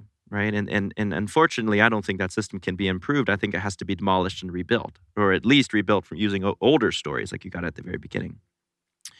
The consumer could only realize the system that they were participating in, spending $9 more a pound for beef than at McDonald's, and the system is still that degenerative and that control-based and that colonizing-based and that dictatorial and that patriarchal, and we're still spending 9 times more on a pound of ground beef than a McDonald's cheeseburger, that they would immediately change, right? And so let's say you take my word for it. You want to immediately change. You ask the question again, what does the consumer do? What do these people do right here and now? Find a local farm, okay? Look down at your feet, find the closest one, and develop a relationship with them. And let me be the thought leader in the regenerative space that says this live and on the air, and I will get emails. I'm going to have to start an email auto reply, just being like, I'm not listening again, because I had to do that the first time we had an interview. Let me be the first one to say, I don't care about their soil health. I don't care about the nutrient richness of their soil producing the nutrient-dense beef that the Biological Food Association and Fred Prevens and all these other people right now are looking at. Those things matter, yes, hold on, but don't worry about that. Don't. Look down at your feet, find the closest farm that your feet can carry you to, and develop a relationship. Because what I've seen, managing literally tens of thousands of acres all across the East Coast and training literally thousands of farms and speaking all over the country and meeting all of these farms and doing EOV, ecological outcome verification on hundreds and hundreds and hundreds of farms, what I know is this. Most people in the regenerative food space want to be better, but there's no market for better food, right? There's just no market for better food. They either have to slum it at the local farmers market where you have to compete, right? And we have this race to the bottom where I'm trying to sell chicken at $5 and you're selling it at $4.75. So I reduce mine to $4.50 because capitalism is real even at farmers markets. And all of a sudden I'm making less money, right? But if I had a customer that said, hey, listen, I was listening to this podcast and I really want to change the world. And I was told to look down at my feet and find the closest farm. You're the closest farm. How can I help you? How can I pay for my meat up front? Can I participate in your system by helping you fix some fence lines? Like, can I help you? Can I invest some money into your farm so that you can go buy some actually better stocks? You stop going to the local stockyard and buying stock or Angus cows and just finishing them for a couple months. How can I help you?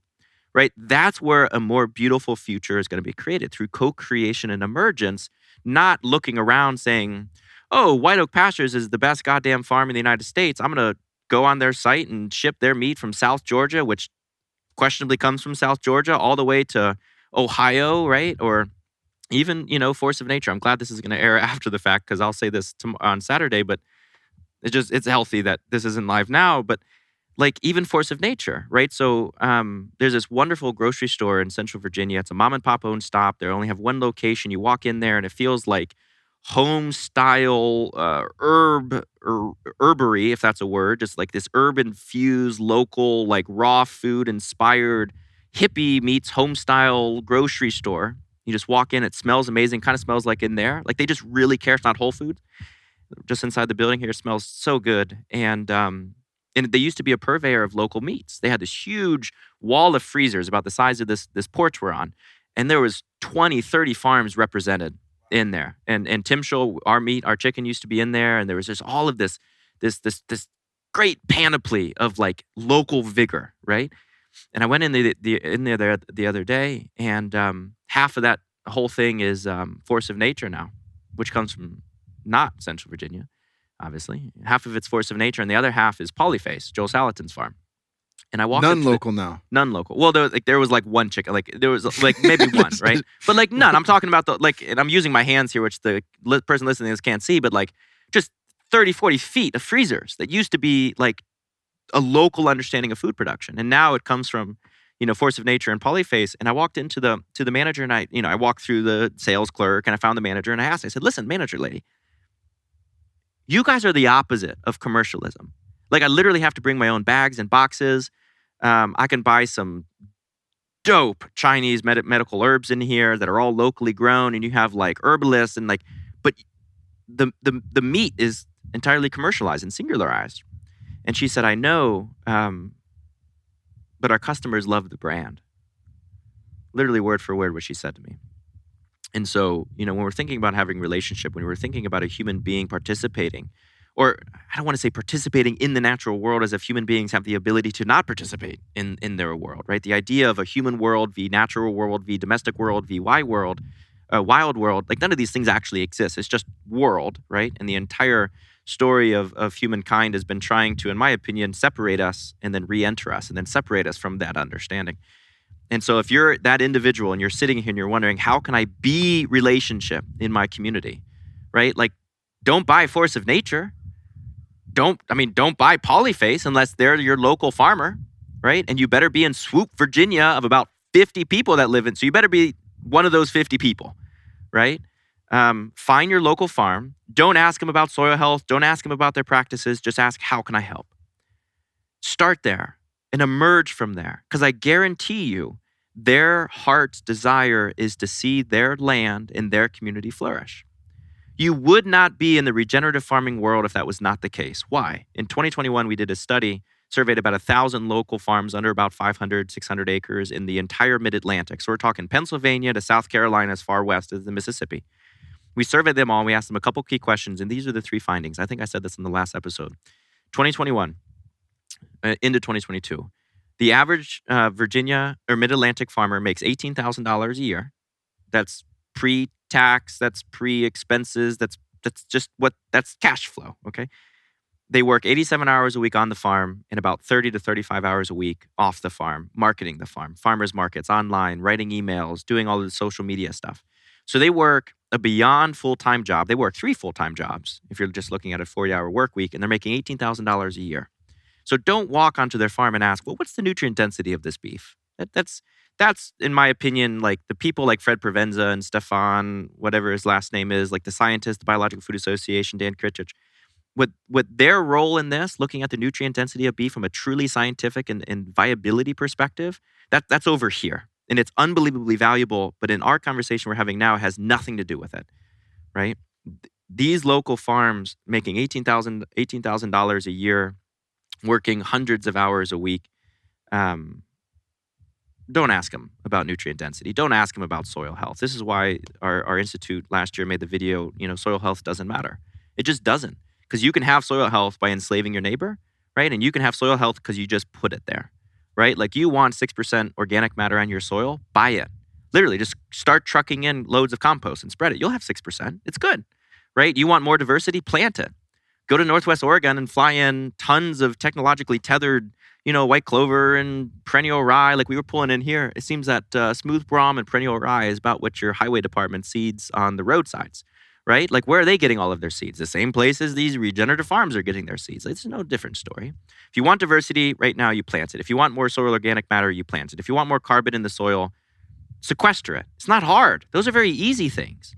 But walking into your community, looking at your tired, broken, incredibly abused farmer and saying, okay, I'm here. Let's go. I want to help. How can I help? And their response might be, buy our food. Their response might be, hey, I need some help with fence lines. Their response might be, hey, I need an investment. Do you have $3,000? Because I don't, right? And go from there and see what emerges. That's massive. I had a next question, and then I just got hung up on the fact that I've probably gone through 200 pounds of white clover. It's the only thing I think of. I got a 50-pound sack in the back of my truck right now. I was saying that every time we cut and clear with the scythe, I don't know what the hell it's called. Scythe is fine. The scythe, yeah.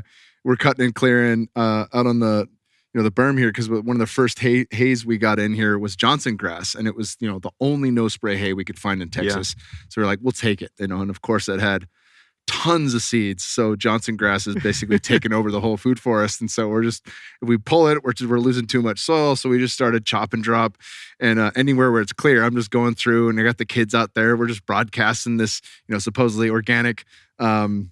White clover, crimson clover, those kind of things, trying to get the green manure down. Yeah, that totally derailed me, because it's the second time you brought it up, and I was like, fuck, man, I'm that guy. Yeah. No, well, it gets down into context. I think I can't let a podcast go by without talking about, Alan Savory and what his work and relationship has had in my life. But, the foundation of Alan Savory's work, the founder of Holistic Management, the co-founder of the Savory Institute, is that context matters. That's it. It's done, right? Just 60 years of his life was just put in 13 seconds. But the power of what that means is, in my opinion, it's world-changing. And I hope it does change the world. We have a lot of really good work to do. But there's a difference between planting a food forest and trying to bring back life under this context and regeneration as a thing, right? Those are two different holes. We confuse these holes quite often, right? We call this a regenerative farm that we're sitting on, and the food forest fits within that idea of true regeneration. No. It fits within the idea of sustainability, of creating food for ourselves in this incredibly degenerating world. It's very important, right? Like, yeah, spread the grass seed. Right, but if you look at this and say, I'm regenerative, I'm a regenerative farm because my clover is dope as hell. Well, no, that's a different comment, right? It has to do with your holistic context, but it's a different comment.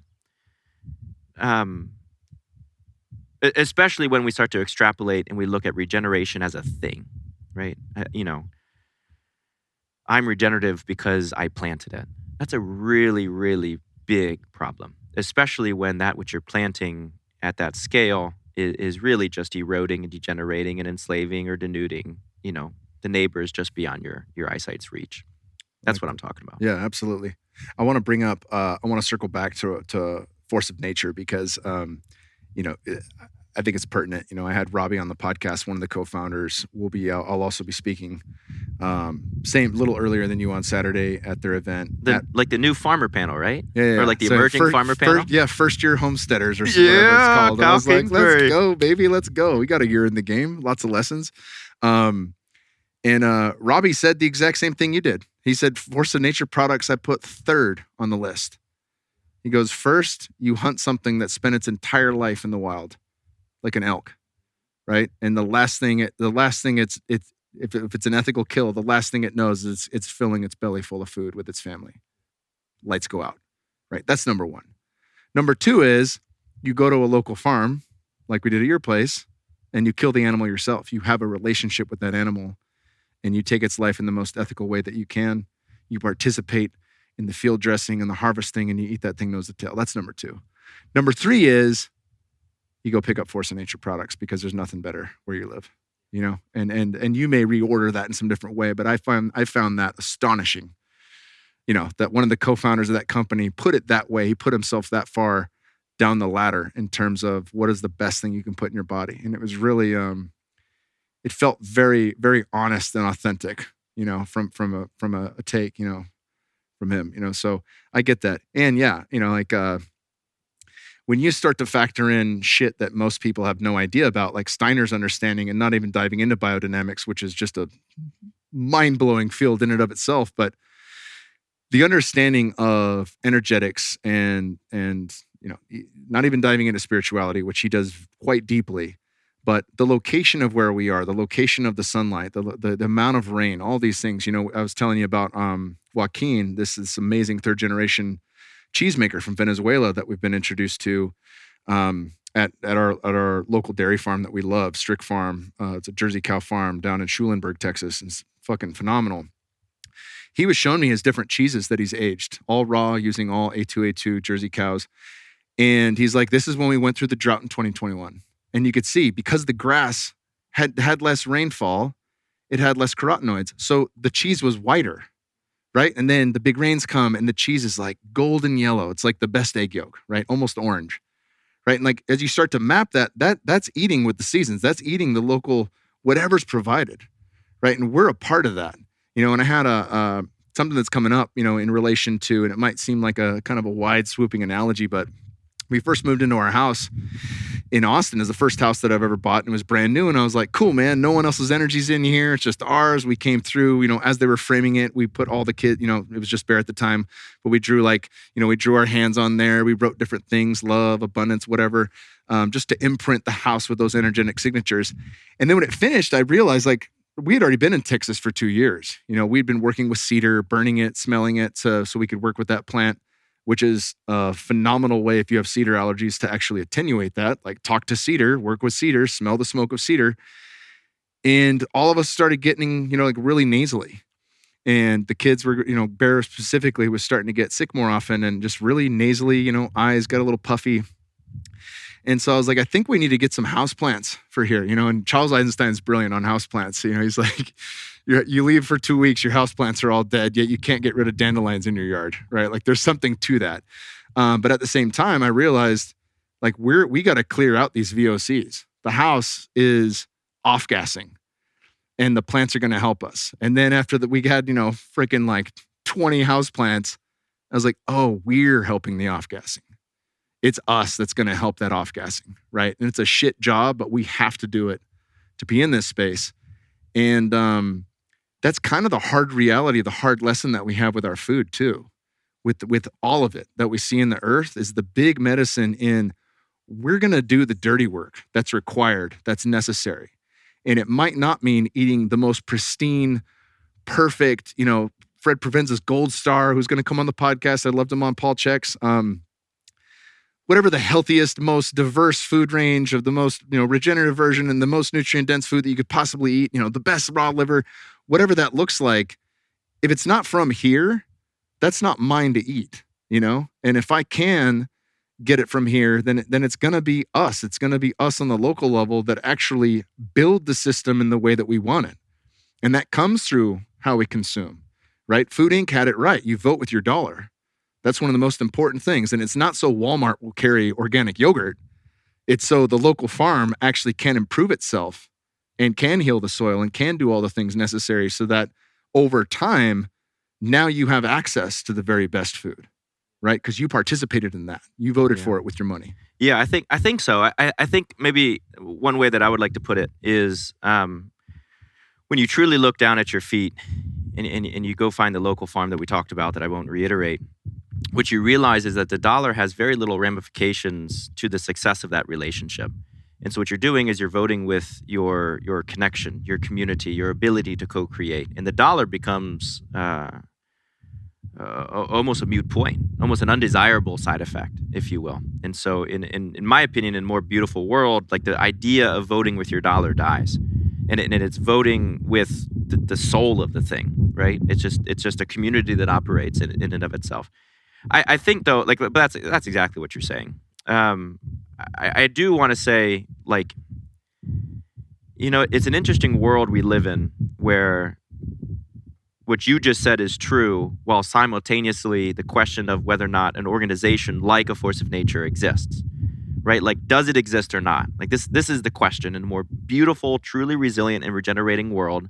Do these organizations that buy meat from Northwest Montana and it's questionable and they ship it to Texas, or, you know, let's use a different example, they ship it to Denver, you know, and then that meat is sitting there in a distribution facility, then an individual from, you know, Central Virginia where I'm located, God forbid it's this natural food store in Charlottesville, Virginia, they say, you know what, it's too hard to work with a bunch of local farmers. If I have the ability to work with an organization that is large and has a better price point, and I can work with one organization, not 20 local farms, I'm just going to do it. So does the access to that thought denude and reduce and degenerate the entire system?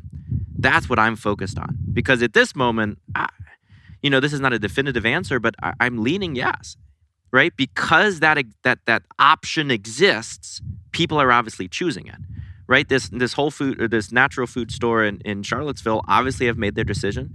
The oldest butchery in Richmond, Virginia, we were talking with them as well, trying to get more. Some part of our work is outreach type advocacy work for local regenerative farms. And they're at the oldest corner of Richmond. They're the oldest butcher shop, and they're selling Force of Nature now. They have no interest in working with local regenerative farms. Because that option exists, our convenient, reductionistic, and way too tired as hell modern minds overcome with all of the technology and all of the communication and all of the things they give a shit about. That's the easiest and most best option, unequivocally, right? And that's why organizations like Force of Nature are thriving. They're not thriving because they're going into food deserts or areas of the world that don't have access to local food and supporting them, right? They're thriving because they're the easiest and best, most sexy option. And, you know, sexy is a weird word to place in that sentence, but it's true, right? Like that store manager told me, people like the brand. Like their packaging costs more than some of the farms that farm in your local community. Let's just be honest, right? And then we have this idea of production at all costs, production on a conveyor belt. And just like we talked about last episode, you know, in the 1920s, you know, we had the idea of maximizing our yield of corn, right? How many bushels of corn could we produce per acre? That created the monocrop industrial system that we have today. That's just diesel intensive, et cetera. In the 2020s, as I said in that episode, we now have carbon. We're trying to sequester as many tons of carbon per acre, just like we were trying to produce as much corn per acre. But that's not the full story. In the last 6 months, really in writing this book, Dark Cloud Country, I really had to wrestle with the concept, is that it? Is the carbon narrative really the solve-all, end-all climate emergency where we become the messiah of the world to save the world as long as we oppose that which opposes carbon? Like, is that the story we live in today? I think it's true, but it's not the most negative aspect of the story. In my opinion, the most negative aspect of the story, and really what our work and what the entire book centers around, is the concept, or it's the questioning of the concept, can our slavery to the industrial model, can this enclosure around the idea of economics stand in a regenerative future? Can it?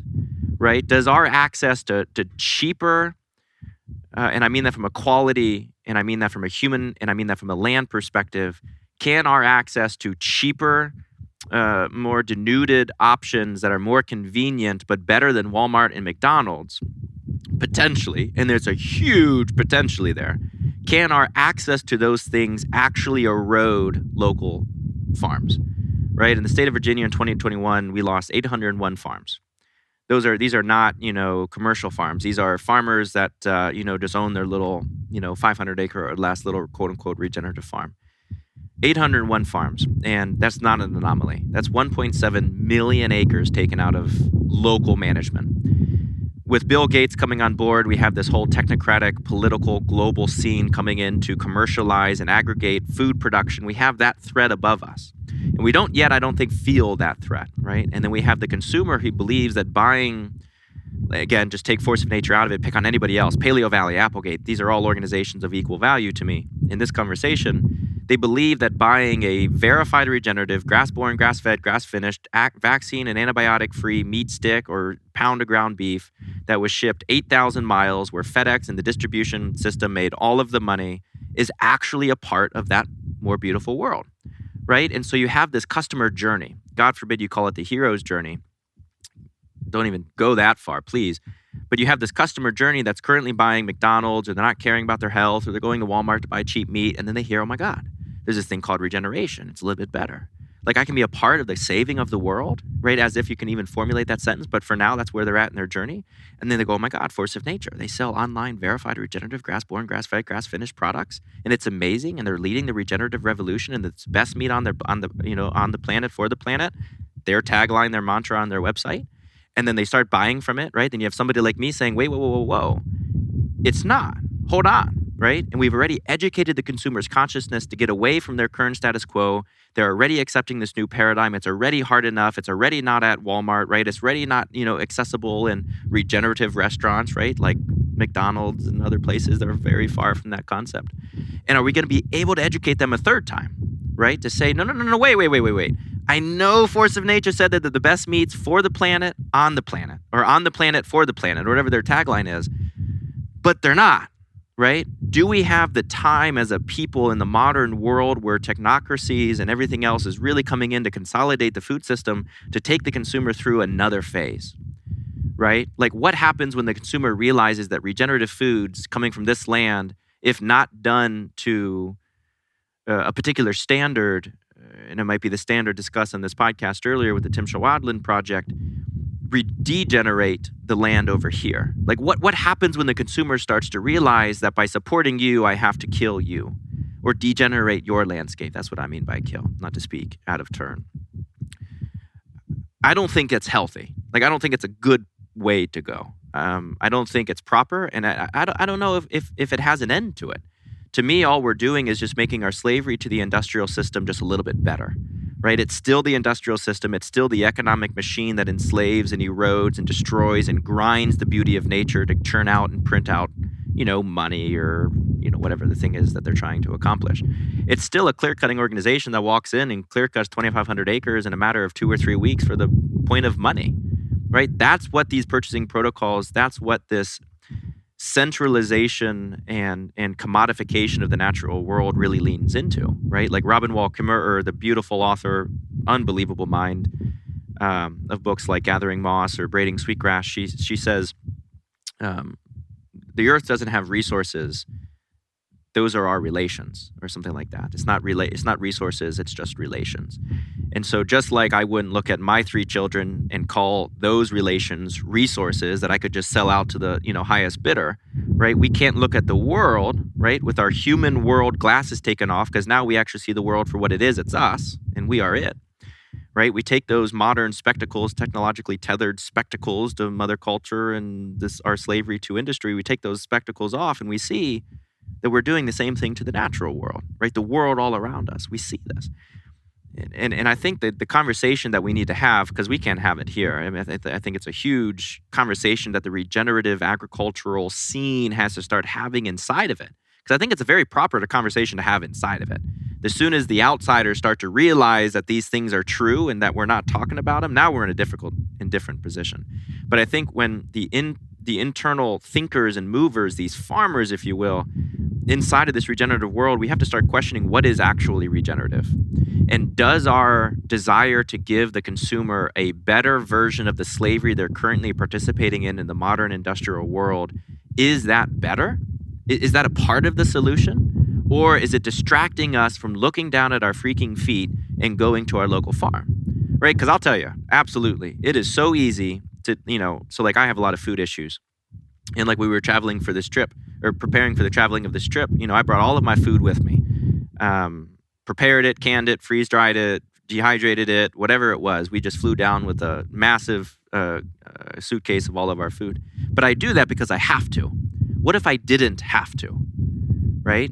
But then I would show up, I would go to, get everything that I need. And I mean, it's a story. And like, yeah, as soon as we landed, we went to Whole Foods, we bought some carrots because I didn't bring any, right? We had the option to do that, right? And therefore, what did we do? We did it. That's what we did, right? Go to our local Airbnb, open the fridge, and you'll see Whole Foods in there to some degree for, some of my things that we couldn't bring or my wife's food or whatever. But it's only because that option exists that we could do it. And what the question I think we have to start asking is, do these organizations that promote their foods being the best for the planet, of the planet, or of the planet and for the planet, or a seriously really good option? Or if they do say like Robbie, like I struggle with him saying those things. I just do, to be perfectly honest. Because if number one is hunting and number two is local farms and number three is them, what are they doing as number three to promote the number twos? Right? Because all I see is the local grocery store serving the local community of Charlottesville, Virginia, with a bunch of local farmers kicked out, which is technically more important than force of nature, according to force of nature, but all I see is force of nature, right? So we have this disparity, this mixed match between what is possible and what is actually happening. And I think Robbie is in a really good place. Like I have all the respect for Taylor and Robbie and the Force of Nature crew. Like I think their hearts are in the right place, just like a lot of farmers' hearts are in the right place, but they're not regenerating. I think we need to retune this narrative, right? Like I said, a lot of local farmers are really interested in the idea of regeneration. They just don't know how, or they don't have the community around them to support them. So I think the next phase of this action, which is hope, is exactly that. We need to stop competing with Force of Nature, v. Rep Revisions, v. Paleo Valley, v. all these other people, and White Oak Pastures being the greatest regenerative farm. And I think we need to come together, and we need to start understanding that the success of all of us depends upon the all of us. And we need to co-create a much more emergent and beautiful future where we work together, when we singularize that vision into this unbelievably diverse in appearance, but streamlined in vision approach to truly creating a new world that doesn't depend upon industry, that doesn't depend upon technocratic global political leaders pouring money into it.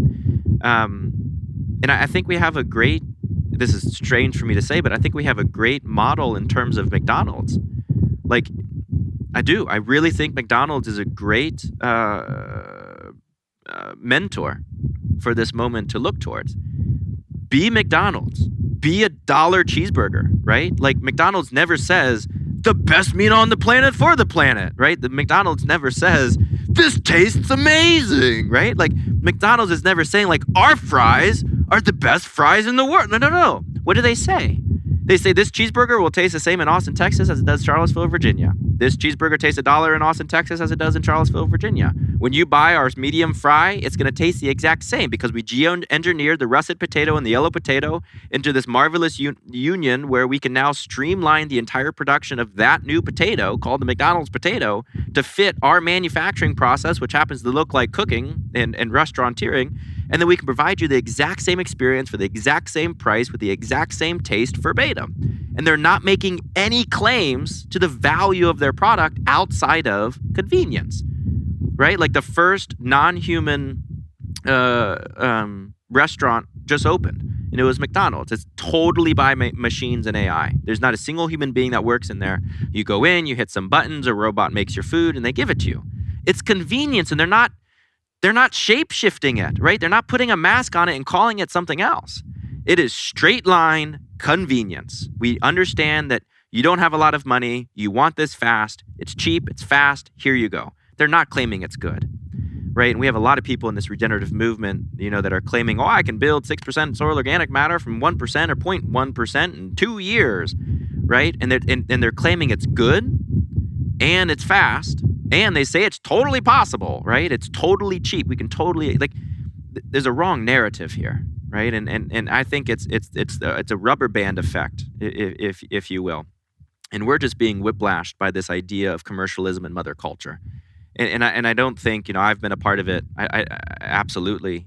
And so I put myself in that boat. I don't think that we're doing it consciously, just like I don't think regenerative farmers are degenerating consciously. I think it's all subconscious. I think it's the world that we've been built into is a really hard world to escape. But I think what we should be doing now is, as I tell people to look down at their feet, find their local farm and say, hello, I'm John, I'm Daniel, whatever. I'm here to help. What do you need? Like, do you need more customers? Do you need more time? Do you need more money? Like, how can I help you?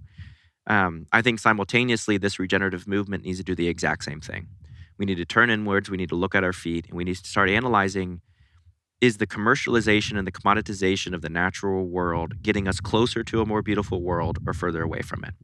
And that's the question. And if the answer is closer, let's keep going. And if the answer is further, let's stop. Reanalyze, understand that we have the exact same vision here for a more beautiful world. Realize that, like Daniel Quinn in the story of B, the world will not be saved by new programs, but new visions and old minds. And I can't remember the whole quote, but no programs, but visions. Right now, we are being smacked with new programs. CPG, consumer packaged goods, organizations like Paleo Valley Wild Pastures, Epic Provisions, Rep Provisions, Force of Nature, 4P Foods, Hickory Nut Gap Meats, like all of these organizations, these are programs.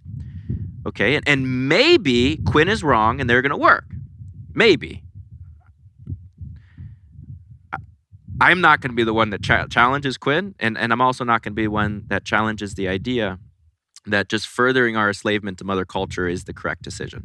And so again, as the consumer looks down to their feet and finds local solutions, I think us regenerative farmers and regenerative thinkers in this movement need to look down and understand that right now we're throwing programs instead of visions. We have to revision or re-singularize our understanding of what a more beautiful world looks like and start funneling our vigor that way, right? Like this Force of Nature conference you and I are going to this week. If we took the money that surrounds this conference, right, and threw it down a singular vision of solving food deserts around Central Texas, what would happen, right? Like, that's a question I'm interested in, right? And so, I think there's work to be done. It's hard, and it's really hard to live in the modern world and also have these conversations, right? Like, there's batteries in this little thing full of lithium, right? There's millions of people in the northern Congo mining lithium so that we can have a podcast. Like, there's some serious shit. Yeah, the cell phones. Right? Everyone's listening from a cell phone. There's no, exactly. You're not, right? or you're on your computer listening, but most of you are on your cell phone listening. It's very hard. Self-included. And so what I think, and listen, this is not the total solution, of course. This is not even an aspect of a minute little particle of a thought of the solution, but we have to start controlling what we can control, right? Like, this podcast is a great way to get the message out. Unfortunately, we rely on lithium and cobalt to get the message out. There's work there to be done. Absolutely. Oh my God. Right? There's more slaves today in the world than there ever has been. And yet we live in a world that obviously detests chattel slavery and the understanding, and we rejoice with the understanding of equality and equity and liberty and libertas and freedom. There's some big, huge problems there. But right now we sit in a world that needs also regeneration. And right now we sit in a world where those conversations can be had civically in a really wonderful environment. And I also think, like I was talking to Maren Morgan of the Death in the Garden podcast, and the documentary they're making is just absolutely brilliant just last night. And she was talking about social media. Right now, social media is, and this is just absolutely brilliant, and I give the thought to her, but she said social media, hopefully I can represent the thought well, but social media is too late to be abandoned. But there was a moment in time, because of its negative effects, but there was a moment in time where it was capable. It had not yet encapsulated the entirety of our society, right? There's actual people today that have incomes and livelihoods, and they feed their family and they participate in the economy and their community because of their work through social media, right? And so in some sense, it's too late. It exists. It's become ingrained in the system like an invasive plant. Once an invasive plant becomes ingrained in the system, is it really invasive anymore? Social media has been an invasive plant that is now, quote unquote, here. It's ingrained. It's not going anywhere. We can't just take social media out and tell the world to not collapse, right? I think what you and I are talking about now, we are at the beginning stages of this idea of social media. I think we have the ability to pivot. I think the regenerative movement isn't yet big enough that we have the ability to slowly and fluidly and very adeptly have it navigate a programless and vision-infused future where it could be beautiful and it could be resilient. The time is now, right? And, in some sense, it's like Hitler's at the door. That's the way I see it in our life, right? Like Hitler, they attacked, Germany attacked Poland and all of the northern, states there, and came into France, and in 3 weeks took over all of France, right? And Chamberlain, the Prime Minister of the UK, is like, oh my God, peace talks with Hitler. They're going to take over the British Isles. And Churchill's like, wait, stop, hold on, right? Churchill has some serious problems in his colonial policy and other ways of his thought, but he's brilliant in this moment. He says, wait, we can't capitulate. I understand Germany owns the entirety of mainland Europe in this moment. They took France in 3 weeks, and to some degree, right, we just had a huge battle in the evacuation of Britain's army, and we're alone. The United States has declared neutrality, right? Japan is over there attacking Russia and China and about to attack the United States, and Italy is with Germany, the Axis powers, and Hitler. Literally, it's the UK, England against the world, right? And a lot of the people in the UK at the time wanted to capitulate. They wanted to have peace talks. Like, yeah, we'll be a subservient power. We'll be a subservient vassal state to Germany. Just don't blow us to smithereens. And Churchill says, wait a second, stop, wait. It's not over. We still have time. Germany and Hitler does not own the world yet. We still have a moment. And they fight like hell. Right? We'll fight on the beaches. We'll fight in the mountains. We'll fight in the air. Like his amazing speech. Just like, we're going to fight to death. Because this is something worth dying for. And I think right now, this regenerative movement, we're there. I think it's time that we have to start understanding what we'll die for. I'll conclude with this because I'm rambling and there's so much to say. But I was in a conversation with Alan Savory years ago. We were in this small little room. Alan Savory again. He's 88, 89 years old now, whatever he is. He's been teaching holistic management and this concept of holism writ in the environment, which has created the regenerative movement since the 1950s and 60s. He is aged. He is tired now, especially in this moment years ago. And I asked him, I said, okay, Alan, before your time on this earth ends, I want to have asked you this question, and I'm just going to do it. It was awkward. I said, what is holistic management?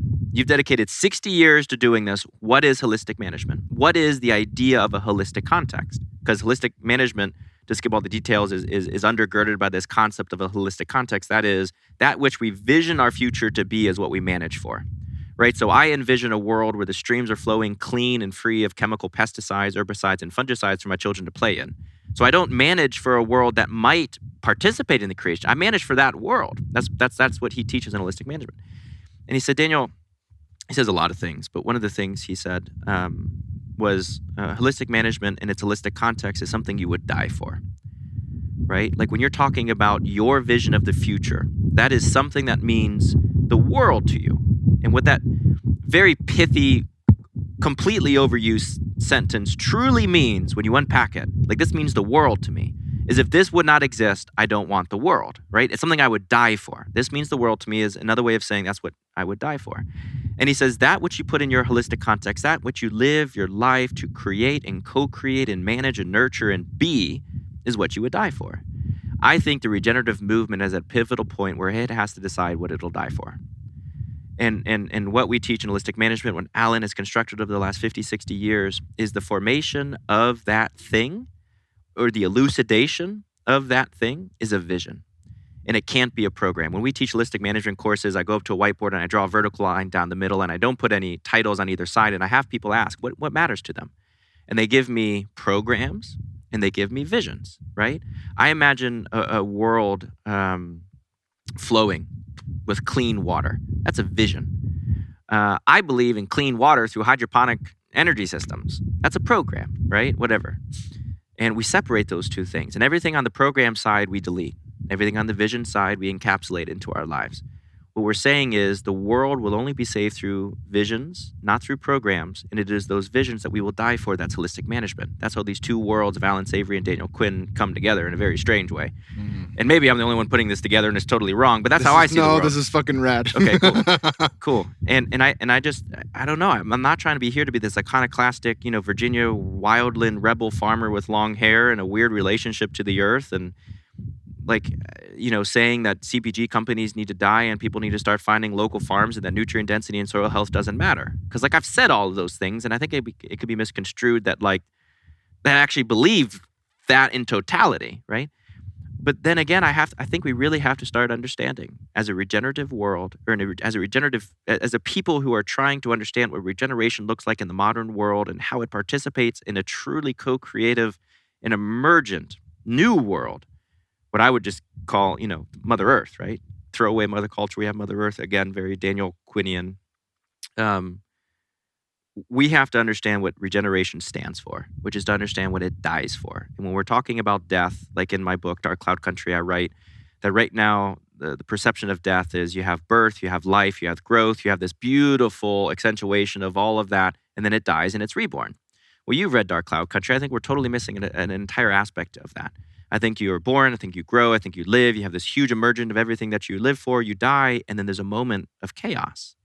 Right? It's the dawn darkness. It's the gray before the sunlight. It's this moment that I call pre-birth. It's chaos. It's unknown. It's unmoldable. It's unknowable.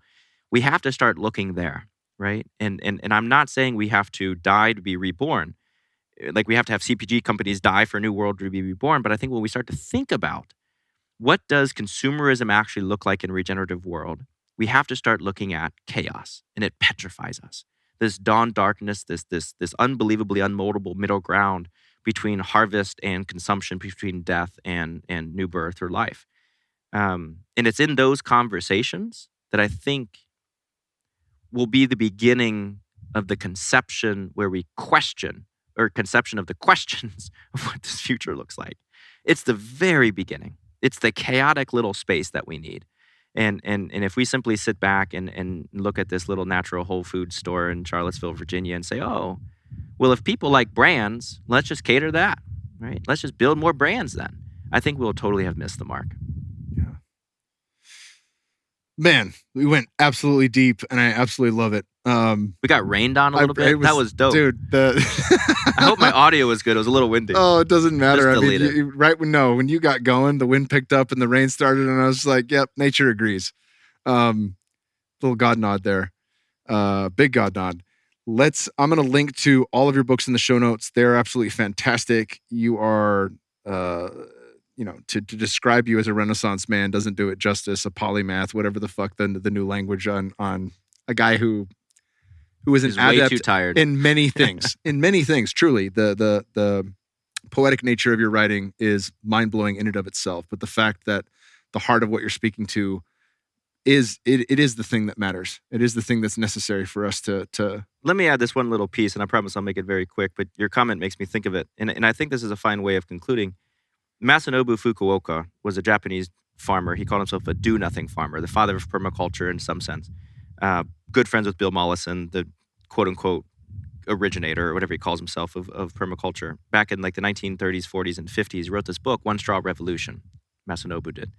And in that book, it begins in the first 20 or 30 pages, Fukuoka's lamentation of the conventional or commercial agricultural scene.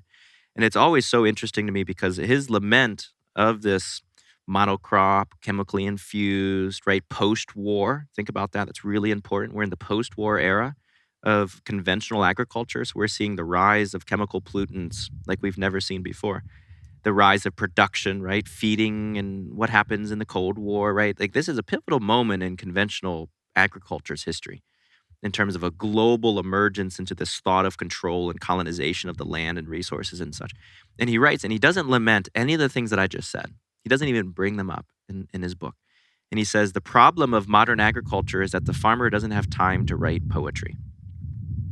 Poetry is what we lack in agriculture. And he says, if there's going to be a culture that arises to solve for the ills of itself plus its agricultural stepsister, we need to become poets. And I'm not saying everybody has to become a physical poet, right? I don't think that's what Fukuoka is saying either. What I think we have to start understanding is that the quietness and the peace and the ability to truly look via introspection into things, that is the role of the poet, right? And I also think that the role of the poet is to put together novel phrases from very simple words. Read the best poem in the world, you will understand every word in that poem. maybe one or two comes down to an old English vernacular that you're going to have to look up, like though being THO, right? Just like silly little things. But in essence, that poet even made that word though even shorter and more simple, right? And so in a sense, what a poet is doing, a very good poet, is he's taking these novel and unbelievably otherworldly concepts, and he's conveying them to you in simple little rhyming phrases, right? And so he takes the complex and he gives it to you in this simple little boat. That's the power of poetry. And I think that's what the regenerative world in 1940, when Fukuoka was writing, needs. And I think we still have time to deploy poetry to save us, right? Like right now, everybody's like, I was talking to one guy recently and he's like, oh, blockchain is going to save the regenerative whatever. And I said, blockchain, shit. Poetry is what we need. And he pretty much just hung up on me. And that's fine. But I you know what, polymath, Renaissance man, whatever, I think we all need to turn into poets. Again, what that means to you is different. Ask the questions. Listen to the land. Go for a walk. Before you plant out your cover crops, ask what the land wants to be. And pretend like you listen. Take that step, right? Even if you don't listen, and even if you still plant out your little 20-pound bag of white clover seeds in your food forest, ask. And that asking forces you to slow down. It forces you to be humble. It forces you to even subconsciously assume that you could be wrong. Because if you ask a question, you have to be open that you didn't have the answer. The very action of asking the question, even if you ask it from a non-humble perspective, forces humility. So ask, be a poet. Now, read poetry. I think it's one of the best things a human mind could do is read poetry. I think it's absolutely beautiful. But poetry, that's what we need. I love it, brother. Well, I'm going to link to everything you mentioned here in the show notes, One Straw Revolution, all of your works. There's something I'm forgetting now, but I'll link to that as well. So you're going to have a book Maybe list a here. workout for like legs like yours. I think my legs are your arms and your legs are my head. Oh, shit. I know what's coming to me. Martin Prechtel, one of my favorite teachers, The Unlikely Piece at Cuchumaquic. And it's brilliant on Audible because he's reading it himself. You can hear the pages turn. He doesn't give a fuck. He doesn't do retakes. He just spits it out. And it's pure medicine. And I think, the concepts of these things alongside the story of B and Ishmael and Daniel Quinn's work is that it gives us a greater context of what the holistic thing is that we're looking at and our part in it. And I think without that, conversations like this can be missed. So if you care to do the deep dive with us, I can assure you, that it is worth the deep dive. And that rabbit hole can open you to deeper understandings and meaning and purpose in your life and where we find ourselves in it. In the whole, not separate from it. Absolutely. We are the relationship. To say anything else is to be separate from it. Beautiful, brother. Well, it's been excellent having you on the podcast again. This will be one of many, I'm certain. And now we get the beautiful chance here to sit and eat and then dive deep into the land here and explore more together. I'm excited. Thank you, brother. Thank you, brother.